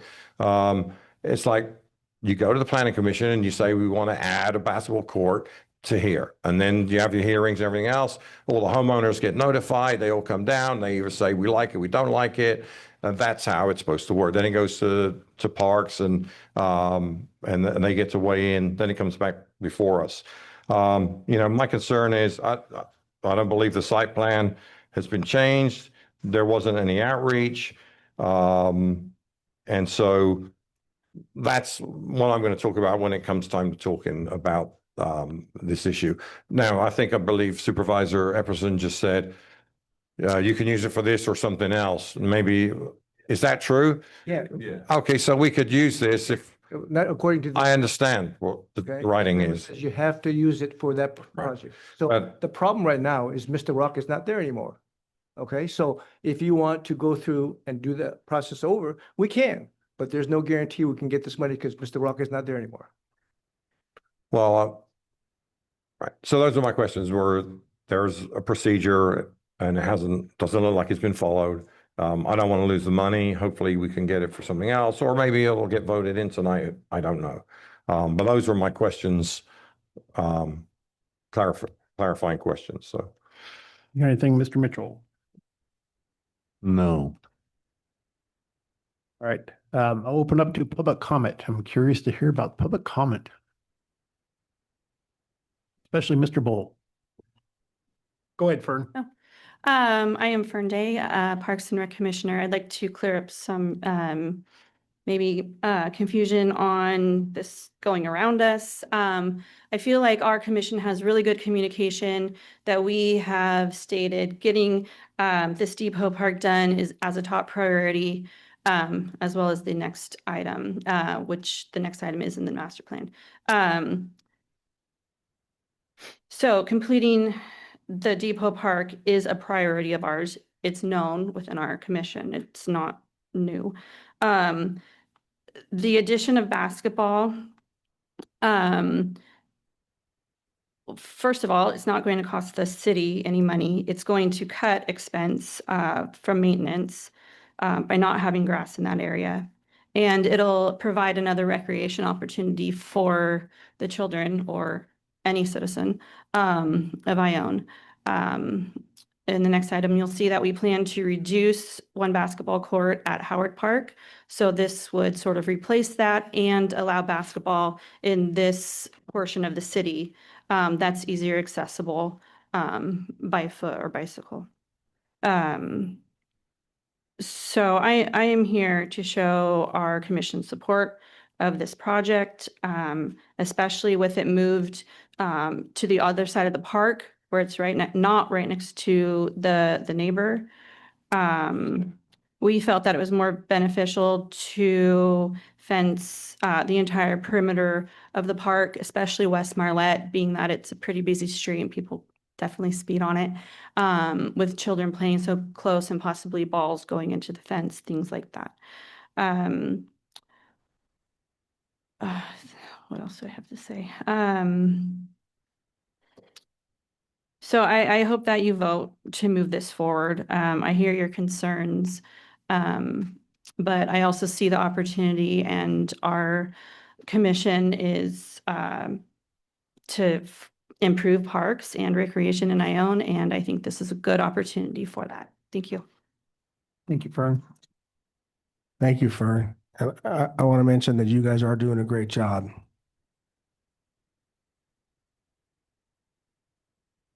Hey, my name is Michael Bowl, and my wife Rita and I are the property owners that share the property line with along the entire length of Depot Park.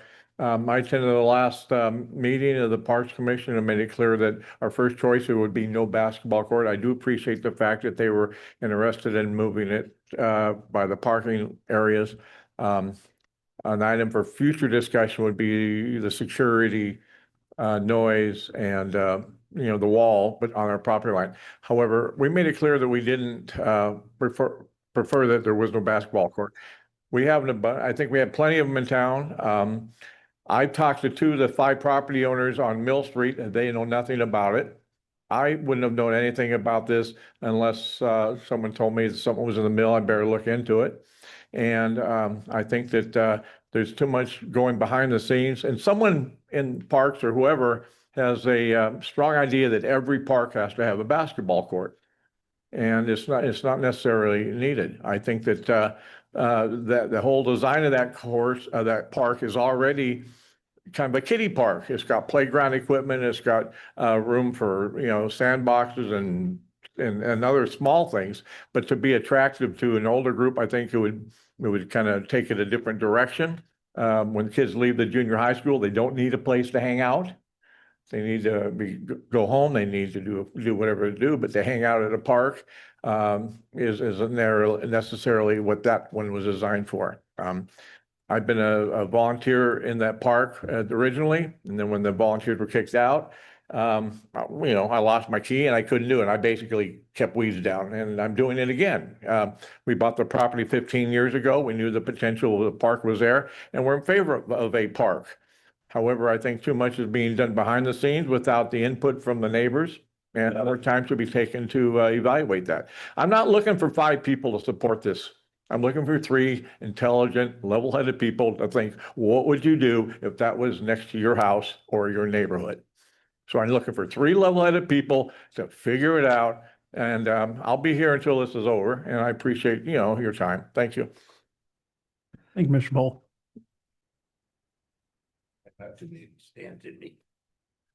So I am a member of the Parks and Rec Commission. I'll preface this with saying I'm in favor of recreational facilities for our youth. It keeps them off the street. I was obviously at that meeting where all that lengthy discussion is. Jake gave us a proposal. He wanted approval for that proposal. The next thing I know, I'm sitting there watching people re-engineer the project, and we're getting nowhere. Then I find out that the next day there was a meeting with 2 council members and Mr. Lee, and I think Selena. Okay. So I don't know how anybody can make any decision about moving that basketball court or any other realignment of that park without the full consent of all 5 members of the commission, or at least the majority. I was not consulted, and I was not at that meeting, and I wasn't even told there was a meeting. We voted to move forward with Jake's proposal to pour the concrete. That's what he was looking for. And we never re-engineered it. We never agreed to move it.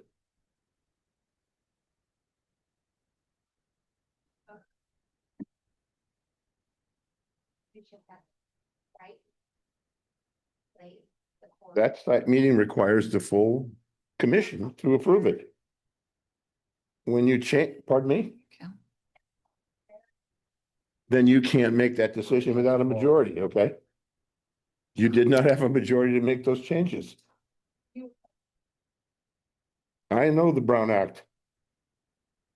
The motion was to approve basketball.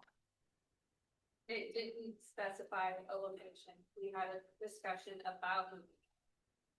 And that's what's being. And that is correct. You approved basketball. That's all they approved. We would move forward. The re-engineering the layout was not part of what we agreed to. That's all I'm saying. We had no agreement on where these pieces were going to move because we couldn't agree on it. Specifically, said we needed to go look at the site to see if it fit where on the Mill Street side, because we weren't sure, but that was definitely preferred then right next to Mr. Bolt's property. I don't know that that was preferred. All I know was we were looking for an approval for Jake to start the project. Any meeting you had subject to that, moving things around, I understand we may want to do that, and that may absolutely be the right thing to do. But it still requires the commission to agree to doing that. I don't know that I would agree to that. And I'm not trying to circumvent the commission, but here we go, not following the rules again. Thank you, Larry. Thank you, Larry. Office opened 5 years ago. Good evening. I'm the Jay Kerfel you keep talking about. Been involved in this park for a long time. And when it was first brought up to me that there was some money available to put a half court in at this location, I said, well, but we got to start off with the Parks and Rec and talk to those people. We met the other night and talked a lot about it. It was here, it was there. Mr. Bowl didn't want it close to his bedroom. So the other place where it potentially is going to be was considered. I met the next day with two of the board members, and we talked about the cost and stuff, and it was agreed that we'd shift it to the other side of the property. But before I left the meeting that night, I said, I don't want to spend all my time getting prices on all this, and then you say it's not going to be done. So we asked it to come forward to the city council for approval of this addition to the park. Full knowing that there will be a site improvement that everybody will have a chance to look at and decide, yeah, this is the best of all possibilities or whatever.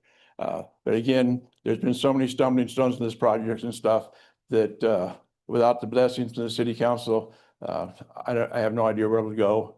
I have committed that we will get the bathroom finished, but the bathroom finished without a drainage system can't open the park. Adding more concrete definitely affects the drainage of the property. So again, it's one thing affects another thing there. So that's what I'm trying to get your blessing, and there will be more meetings. I had a phone call this morning of a cement contractor that's willing to come do some work. Is there anything you can do right away? I told him no, because there's things that got to be done. But the way we have done this project and kept the cost down is Joe Blow would phone up and say, I got a backhoe. I'll come do the work for you, pay my expenses. So we didn't pay any labor. That's where the savings has been on this. Volunteers giving labor and community people giving donations of their labor, but being paid for the wear and tear on their piece of equipment. I'd like to move forward that way. The cement person I used has moved on, so we're looking for another one. That's why I was happy when this guy called and said he was willing to do some work. So, you know, it is going to be more expensive than it would have been 2 years ago when the gates were locked. A piece of rebar has gone from $10 to $20. We use a lot of rebar in the walls and stuff and on the slabs. The blocks have gone from $2 to $4. We might be able to get a price on those somewhere. Everything's gone up. And one of my parting discussions was, I don't want anybody to think that this $50,000 that we're getting for a basketball court is enough to finish the project. It's not, but I would like to see the finished project if we can get your blessing to go forward and get prices and go back and tell people the prices. And the city may say, hey, today's prices, we can't afford it. But at least give me the right to go ahead and inform contractors and other people, suppliers, and see what is out there as far as material and give you some idea of costs. Thank you. Thank you, Jake.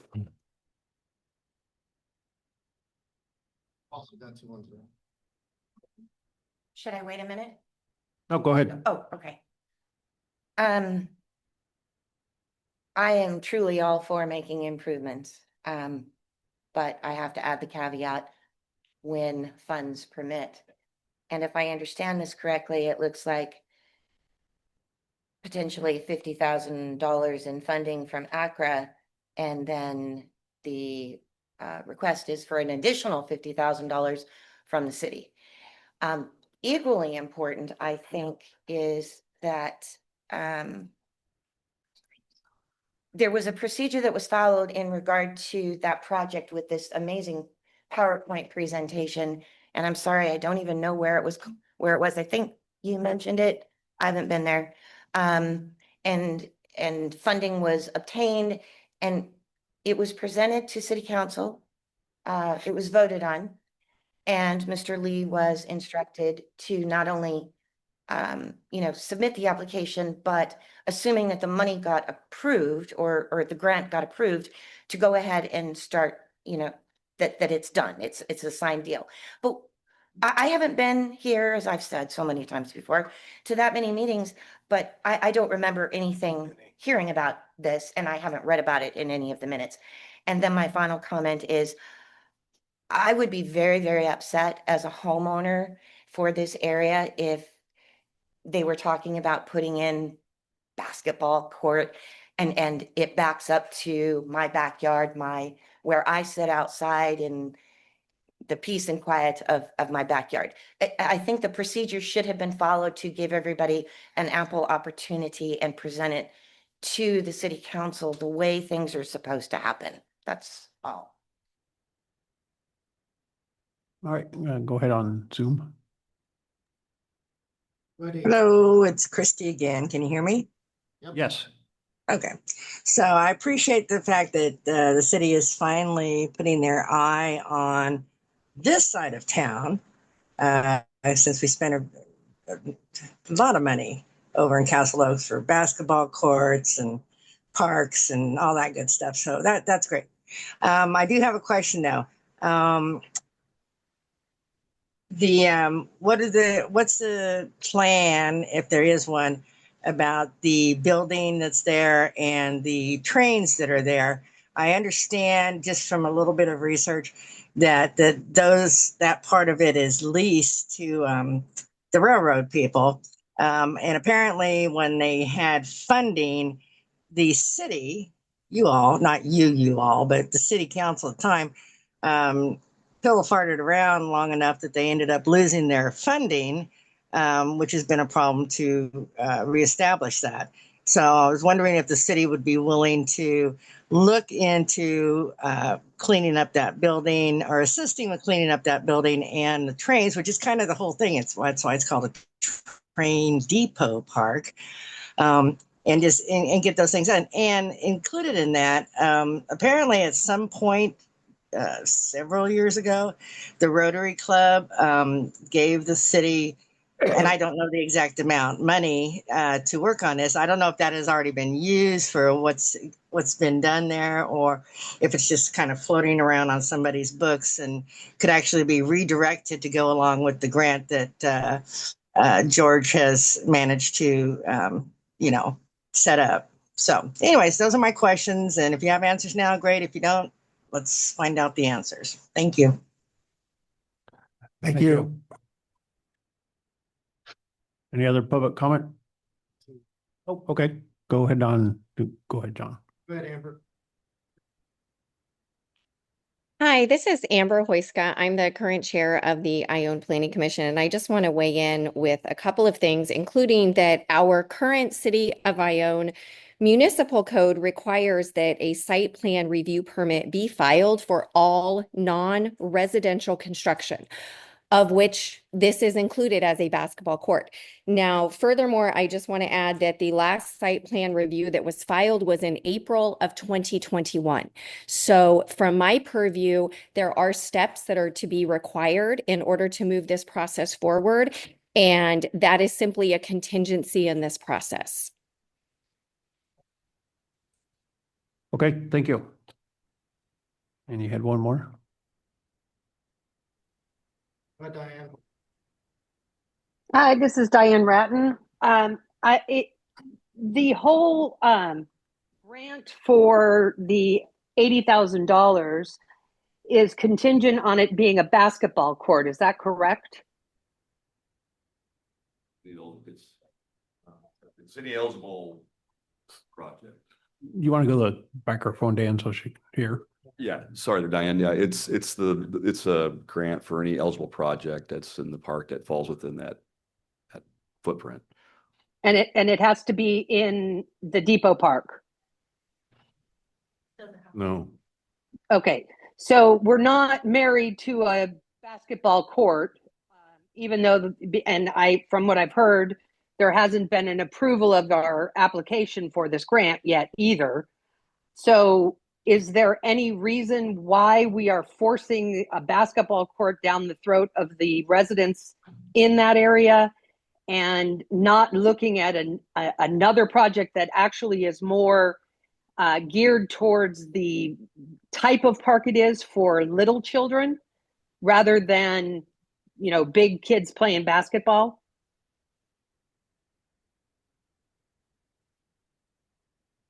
Unfortunately, the email that I got from Glenn Spitzer basically says that the city of Ione will use those funds only on this particular project. So from the way that that reads, I would have to go back. Yeah, to clarify, so there was funds available, but this was the project that was approved by ACRA. That's what, yeah. So this project here was the one that's approved. There's funds, but this is one that was approved by ACRA already. Okay, so if I understand this correctly, then the city manager submitted an application for a basketball court on the depot property, but that is not something that was approved by as part of the site map. It's not been approved by planning. There hasn't been any outreach to the community surrounding it. Now we are, is there any reason we have to keep it at that? No, you can turn the money down. Well, why would we do that? That would be silly. Can we change our project to something more appropriate for that park? That I don't know. I would have to go back to ACRA, but as everyone knows, Michael Rock is not there anymore. I don't know that that's neither here nor there. If they gave it to us once, why would they take it back now? That would make them look very bad. I can find out. That seems, and if we have to be married to that basketball court, I think we need to follow through. We need to go back to the planning. We need to have it approved. We need to do the outreach to the community, because the last time we didn't do that outreach to the community, we were putting bathrooms in that they were unaware of. So I don't think it's a good idea. I mean, this park unfortunately has been fraught with, bad public outreach and bad public communication. So it would be nice if we could get something done, get that money and make it an appropriate apparatus or whatever for the age group that park is designed for. Thank you. Any other public comment on there, Chief? Nope. Anyone in the audience? I'd like to make a statement. Okay, go ahead, George. Okay. My heart really, really goes out to volunteers like Mr. Herfel, because it seems like the same people in town donate their time, energy, and resources, and all they do is want to volunteer and contribute to this town, and they are met with resistance every step of the way. And so my heart really goes out to people like Mr. Herfel, because all he's trying to do is good for the city. And yet, who is trying to help him get things done? All he's met with is resistance and people telling him why he can't do things. And where are all these people who are criticizing him? What are they doing to volunteer and help the city?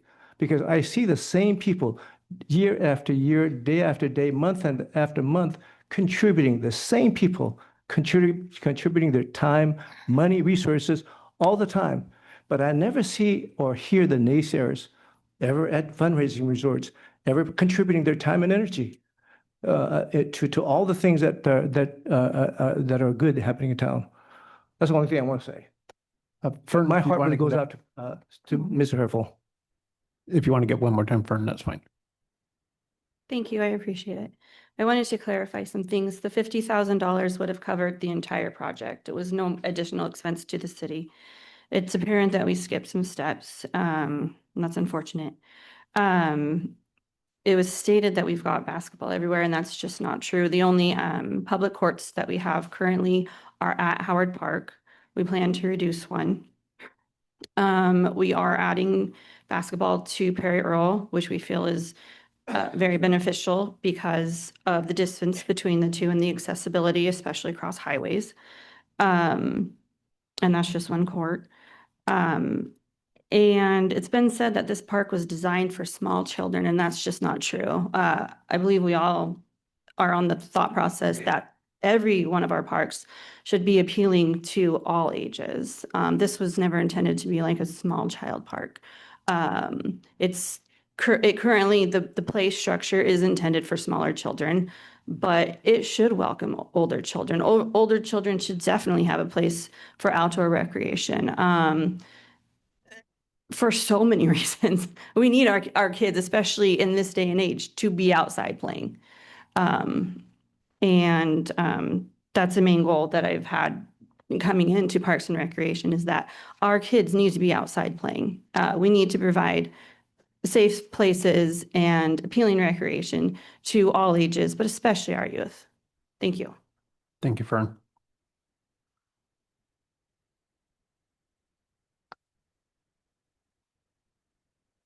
I'd like to clarify a couple of things. The Ione Rotary ran power to the train depot building. That's when it was one big project. Since then, it's been broken into two separate projects. The Ione Rotary Club then supplied the materials for the fence separating the two once the city separated two pieces of property. There's been referrals made to the set of plans that hung on that wall. They were an engineer's set of plans. The bathroom was there on it being approved, and yet people in the past chose to shut the project down for 2 years because a couple of people said they didn't want the bathroom where it was. To make them happy, we put the bathroom doors on the other side, which opposed what the police chief in the past has said he wanted. So there's a lot of little silly picky things going on here. And mainly I just wanted to clarify that the Rotary and people have supported this project. Thank you. Thank you. Perry Earl got brought up, and I have a concern with that one in that there's no water there and no restrooms. You know, boys that play basketball, they're going to find a bush. I would suggest that we look at a porta potty over there. And to George Lee's comment, I'll pay for the first month. I called a company, $150 a month. We can get a porta potty out there. They'll take it out once a month. But we all know boys, if they're playing basketball, they're not going to run all the way home. They're going to find a bush, and that park's going to smell like urine. I go by in the morning when the seniors are working out. It's like 8, 9 o'clock in the morning. They're doing their exercises in that park. There's no facilities there. You don't have water and you don't have toilet. So to put a basketball court where you don't have any facilities doesn't make sense to me. You're not going to find kids that are going to run all the way home and use the restroom. They're going to use the bushes or whatever's there. So I think, to Allison's point, if you plan these things correctly, you might have had that thought ahead of time. Instead, now we've poured asphalt, the thing's pretty much done, and there's no restroom facilities at that park. So I don't know what we're thinking is going to happen there, but I guarantee you within 30 days, we're in summer. They'll play till 9 o'clock at night. That park's going to smell like urine. So just a thought. Any other public comment? Close public comment? All right, any other discussion, or someone want to make a motion, or? I got a couple discussion points. So it's clear that even the Parks Commission doesn't agree on what's going on, and Larry Caputo, Commissioner Caputo is right. If you send out an ad hoc committee the next day, what you should have done, that committee should have gone back to the full Parks Commission and they make a decision. You can't just go out there and relocate the bathroom. I think I don't want to turn down the money, but I don't want to do things that are illegal, as in going against what your municipal code says. You've got a site map there. If you want to put basketball courts in, then go ahead and change the site map and go through the process. I'd like to see this, done correctly. The reason that part, so without these basketball courts discussion tonight, that part be open. Okay. This is exactly what happened to restrooms. And then the council gets blamed. Restrooms were added. They weren't on the site map. Somebody complained. And then it got held up. And now we've got basketball courts, not on the site map, gets added, and here we go again. I mean, you would think that park would, doesn't take more than a month to go through the planning commission. So I would hope that this gets tabled until the appropriate steps have been taken. And then I would also like to find out whether the $50,000 can be repurposed if someone wants to do something somewhere else. I know the application said what it said, but can it be repurposed? So those are my comments. I'm in agreement. Some people don't like following policy, but it's there for a reason. I'd like to see the city finish a project before you start more. I'm glad you brought up the other park, because I was thinking about that. because I know that came up last summer. And bathrooms were mentioned them. It would have been nice to take that money and put the bathrooms over there, or take that money and put it into softball fields, a start. Put it into an existing half-done project. I'd like to see some projects get finished, so we can move away from one park and move to the other. I don't agree with the way it was taken. I do believe the city planner, it takes maybe a day for her to look at it, but it ensures that we're following our own ordinance.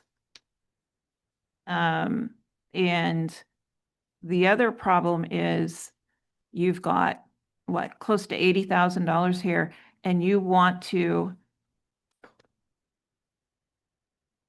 hand it to a relative of the mayor. I don't know. I honestly don't know what you're doing. Stacy's my nephew. There you go. So instead of putting that, because instead of putting, Your bill, so why just pick on me? I'm not picking on you. I'm Nobody related else- to half this town, so else- don't. Nobody else judge can my bid friend. on that project. That's a liability. Somebody could come in here and say, I didn't get an opportunity to bid on that job because the city gave it to the mayor's relative. That just, Liability. and just so everyone knows, someone on the city council turned the city into the union, and that's why this whole thing crashed years ago. Because my family helps develop and build and work on this stuff. It was just, I don't need to speak to anybody. That's just my comment. Well, And I can add clarification to I that. don't- We I have don't not need it. paid Jake for labor. We've only paid for reimbursement of materials at the park. So Jake has not I'm not received. talking about that. I'm talking about. You just said the project. That's the project I'm talking about, the Train Okay. Depot Park.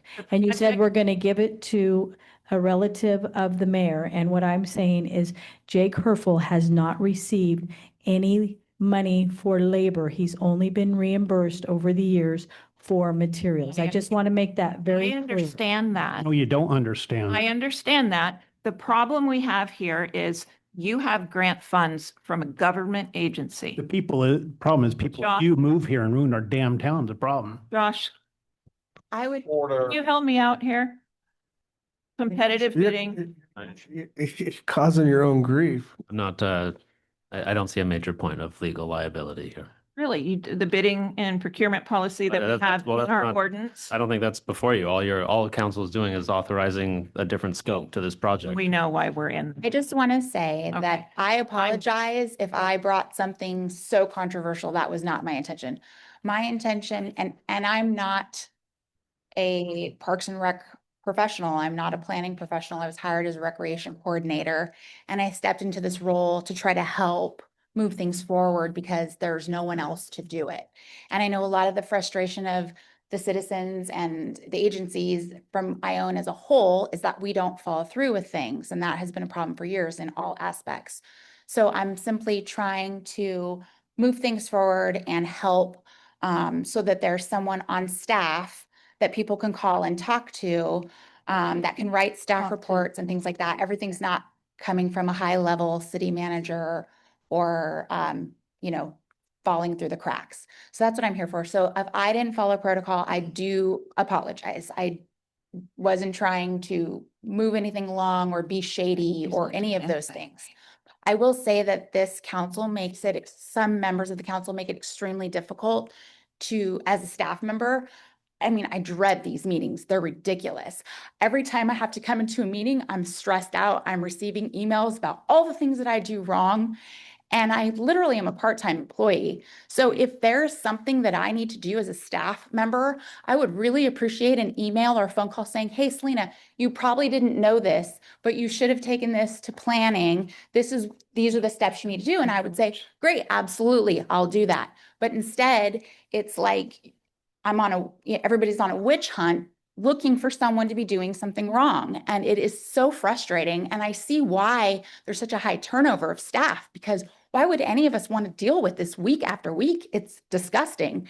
And it's just infuriating. And I realized that sometimes I didn't mean to argue with Mr. Caputo. I'm sorry, that wasn't personal. I get really frustrated. They should know better. I just get very frustrated because I get caught up in all this and I blurt out, and I shouldn't do that. So I apologize, but You're doing fine. it is extremely frustrating, just so that you know, as a staff member, and I'm not the only one that feels this way. You shouldn't be in this position. Well, then quit Well, treating her like crap. Period. No, you should not be in the position. We deal with the city manager. We don't deal with staff. And I'm sorry that you are being put it. That's incorrect. His responsibilities are being shrugged But back to you. Thank you for that.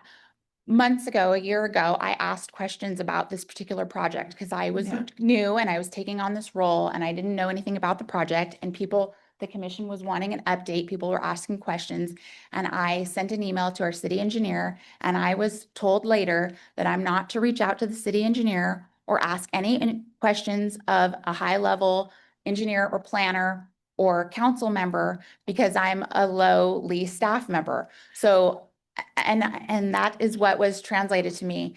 So I stayed away from the project, and then I get handed at a basketball court. So that's what I'm talking about from frustration. I ask a question, but I'm not good enough to get an answer. But then I need to write the staff report, but then I didn't write it right. But then I get approval from a commission, but then one commissioner remembers it differently. Then it's just, I'm sorry for my term, but it's Don't a shit apologize. show. Selena, you have done a remarkable job. I am there with you every step of the way through the Parks and Rec Commission. You handle yourself professional. You ask pertinent questions. You do exactly what council requests of you. You are extremely bright. And I'm not saying these things because of the situation right now. I mean them from my heart. And I appreciate everything you do. I see it. And I know how hard you work at what you do, and you feel like you are stuck in a hell of a position here. And I think it's time for people to realize that. And if we get to a motion part, I'm going to make a motion. I'm going to support this, our Parks and Rec Commission on this situation. I do have a caveat with it, though. I want to support this, and I'm going to make a motion to accept this thing. But I do have a concern regarding Mr. Lowell's privacy. And I know the city cannot afford an extremely expensive cement retaining wall, block wall, or whatever, but I think we need to take into account that I agree with him completely. If I had lived there, I would not want I'd want to be able to use my hot tub in privacy, and I think we can come up with an option, reasonable option, to make sure that he's satisfied with some sort of a safety privacy fence, and that he'll be satisfied with too. So that would be a motion I would make, so we can move on with this meeting. So just to add on to what you just said, I appreciate everything you said. In my staff report, I detailed that in addition to the black decorative fencing around the park, that would be 5 feet high. Commission wanted to propose that along his property line, that is 8 feet high with privacy slats in that fencing, so that there isn't a visual into his backyard. And that's included in the cost. So I think there's a misunderstanding, Mr. Caputo. When we took it to Parks and Rec Commission, the fear was that if we didn't approve it that evening, that we would have to wait until our next meeting in June, which would be 30 days, and that would be too long, and then taking it to council, and it would prolong it so long that we would lose volunteers that were willing to build. So the Parks and Rec Commission approved the addition of basketball with the stipulation that there was a meeting on site to determine exactly where it was placed and what to do about the sound wall or fencing to move forward. This is public comment. We don't need to be. Public comment. So- We're done with public comment. With that said, is there any other public comment? We closed public comment already. Okay. Okay, I'd like to continue. I'd like to make a motion that we accept this. Um, Motion to approve. motion to approve this, as long as Mr. Bowles, privacy fence security has some privacy there. I have one question in the staff report. It says that Parks and Rec did not approve the concrete wall. Did not? That's what it says in here. They did not. They did not approve the concrete wall. They actually, I don't, from what I remember, correct me if I'm wrong, Selena, okay, please? That I don't think there was approval or a disapproval of any type of wall. I think we just knew that it would be expensive. I know Mr. Bull requested a concrete wall, which I understand, I appreciate, but the expense was a concern. Says they did not agree with tetherball or spending 20,000 on the proposed sound wall. It was made clear in the meeting to me that they wanted to keep the project moving forward, that they approved the idea and the addition of basketball. Other than that, nothing was nailed down firmly. Several of the commissioners, if not all of them, were against the idea of a concrete wall. And so that is where the site meeting came into play, and we would have loved to have all 5, but you can't do that. So we only had 2, and I let the chairman choose who those 2 people would be. And we met on site, and walking the site with Mr. Herfel, it was determined that they wanted to move the court across the park rather than do the concrete wall and put in the perimeter fencing. I do remember now, yes, thank you. Come to the podium so we can hear you. The motion that was given to us was just the basketball court, and that's what we approved. So we didn't firmly decide on a wall, but it was suggested in our discussion to fence the entire perimeter. I don't Okay. know if that clarifies. Thank you. I remember, as I've been involved with this project a long time, someone correct me if I'm wrong, but originally there was a wall to be there, but it's supposed to have like a mural on it or something painted at one time. And I think it was just never pushed through because it was very expensive at the time. Okay, I'm not aware, so unfortunately, I don't know anything about the project, It's okay. but Anyhow, so we have a motion on the floor. We have any other discussion? Well, my discussion, I like to see the project move forward, but I'd like to see it go to planning. I'd like to see the site map fixed. I'd like all the homeowners contacted. I've got one that's sitting here that's telling me he doesn't want basketball there, and I have no idea what the other 5 say. I'm not opposed to moving this forward in concept, because I know a lot of time and work has gone in, but I want everyone contacted, because if you put a basketball hoop in my backyard, it's not a big deal because I don't play basketball. But if you put it in someone else's yard, or if they did put one in my yard, my wife would probably be having words with me. So I'm not opposed to moving forward in the concept of it. We need to get cost estimates, which we don't have right now. We need estimates, go to planning, do the site fix, and get the homeowners contacted as far as what we're doing, but in concept, move it forward. That sounds like a table for further research to me. If that is, I'll second that. I mean, it needs to go to the planning commission for sure. We already have a motion on the floor. Ours goes first. Well, So Jody has no motion has, what, did you second Mr. Mitchell's motion? Well, then you would vote. He did, but you can make a counter motion. But he didn't get a second on his motion. It moves it forward. You would take the vote on sending it back to planning on scope and public outreach? Yeah. Okay, we have a first and a second. All in favor, say aye. Aye. Oppose? No. No. Ayes have it. Okay, moving on to item 5, authorize the addition of pickleball to existing basketball courts at Howard Park. Where's Dan Trexler? This is his dream come true. this is his dream come true. Yes. Okay, so this topic has been discussed many times. Pickleball is definitely something that is popular right at the moment. Parks and Rec Commission discussed it casually, but we never had an official item presented with, well, actually we did, either way.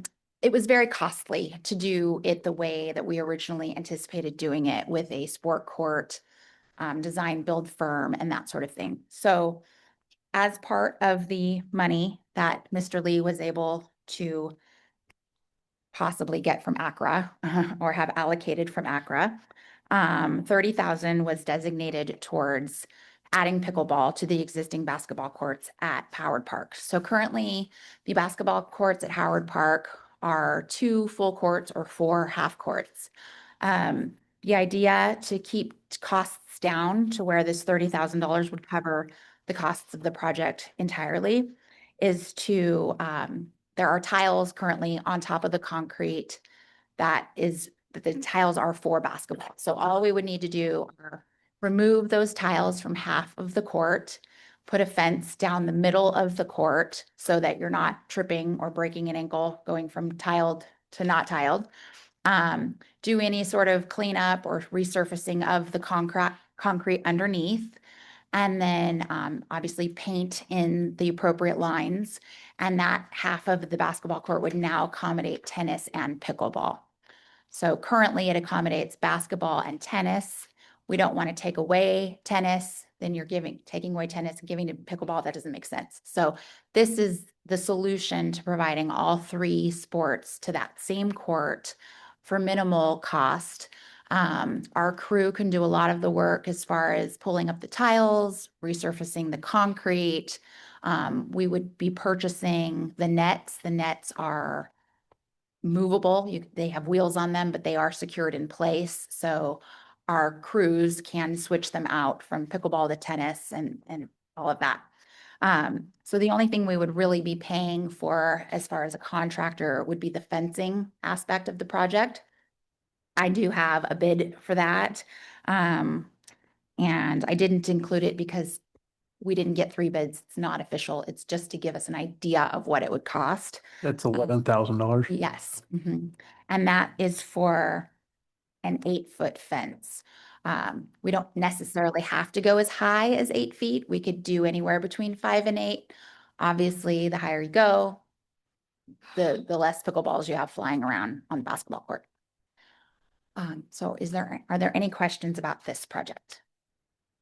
Why is there resurfacing of it? Because if I remember right, it's smooth and then they put down that plastic crap. I just that's wasn't junk now. sure. Sometimes when you remove mats or tiles, there's like residue, it makes an imprint and that sort of thing. So by resurfacing, I really mean cleaning and polishing and just prepping the surface for painting.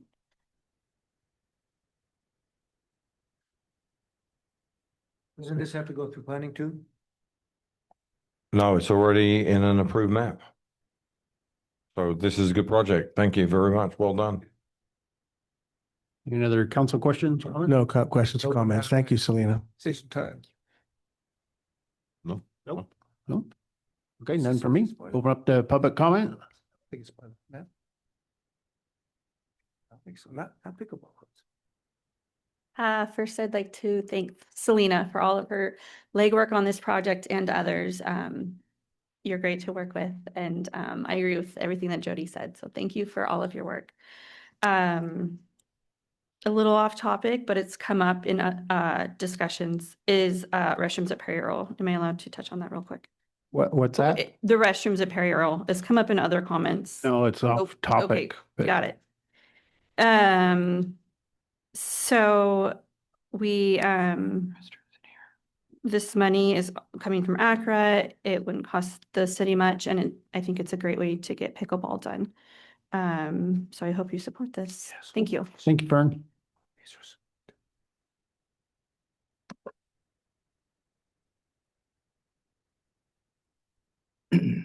Dave Livingstone, Wildflower. I'm gonna just say a quick note here, and I'll be very brief. General observations. We have a city council. We have various city departments with employees in those departments. And we also have a number of committees for the city. My question is, why can't all of the above do more research and their homework to do their planning before coming to the city council? It seems there's a lot of detail that's overlooked or not considered. These kind of things should be discussed and agreed on before coming here.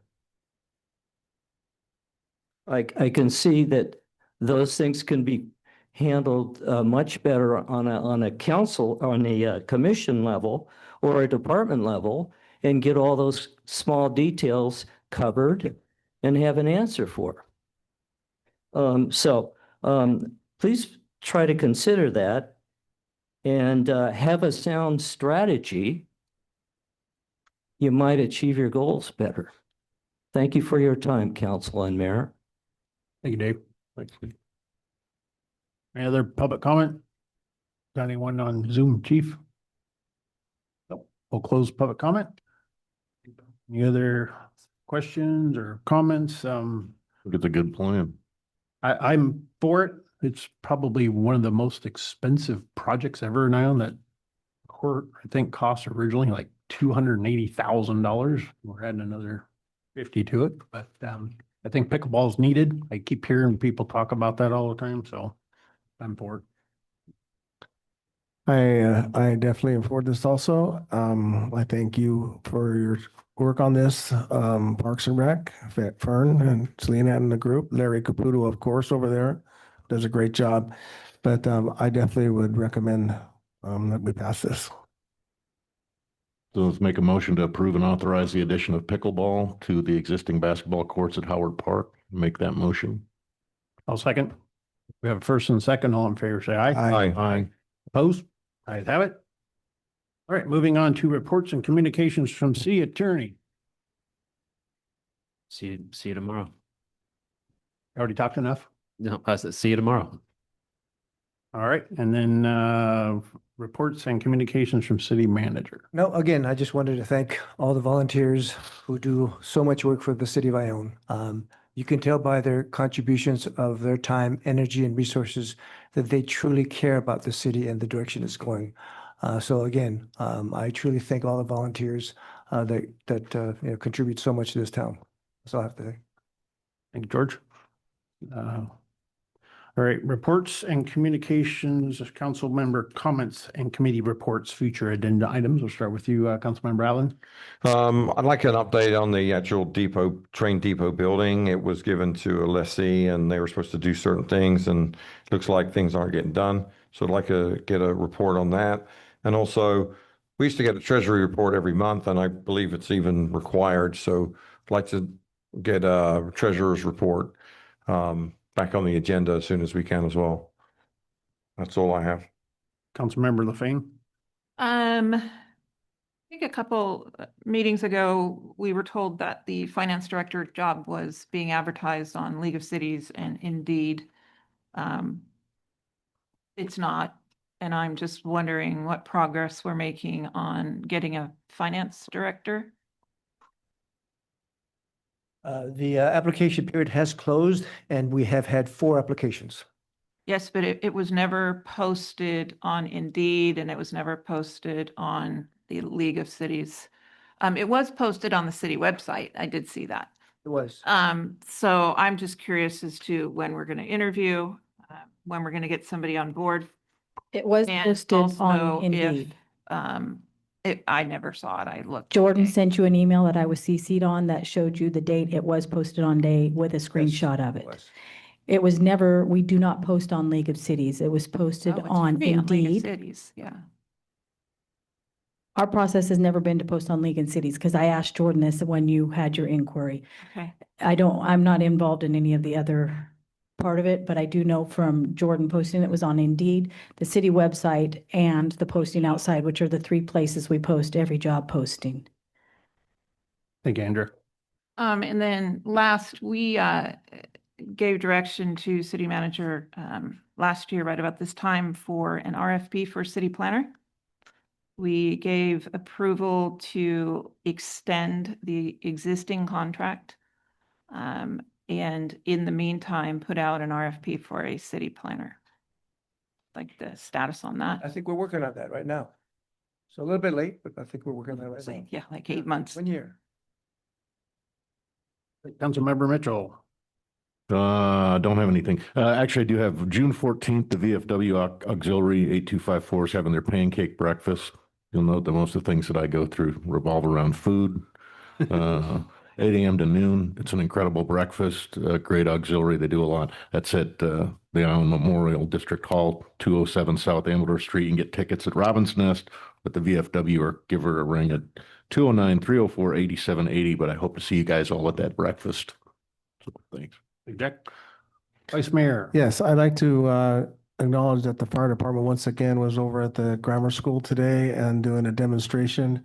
The kids were having an absolute blast. They were letting them use the fire hoses and they were teaching them about stop, drop, and roll and several great things. And once again, our department is amazing. I want to wish it's a week from this Sunday, but I want to wish all fathers out there a early happy Father's Day. And I know this can be a pretty hectic thing to come to sometimes, these council meetings. I thank you for coming, and I want to apologize when sometimes I get a little bit animated, but I'm just very passionate about what I do, and thank you very much. Thank you. And I have nothing, so with that, can I get a motion to adjourn? Move to adjourn. We have a second?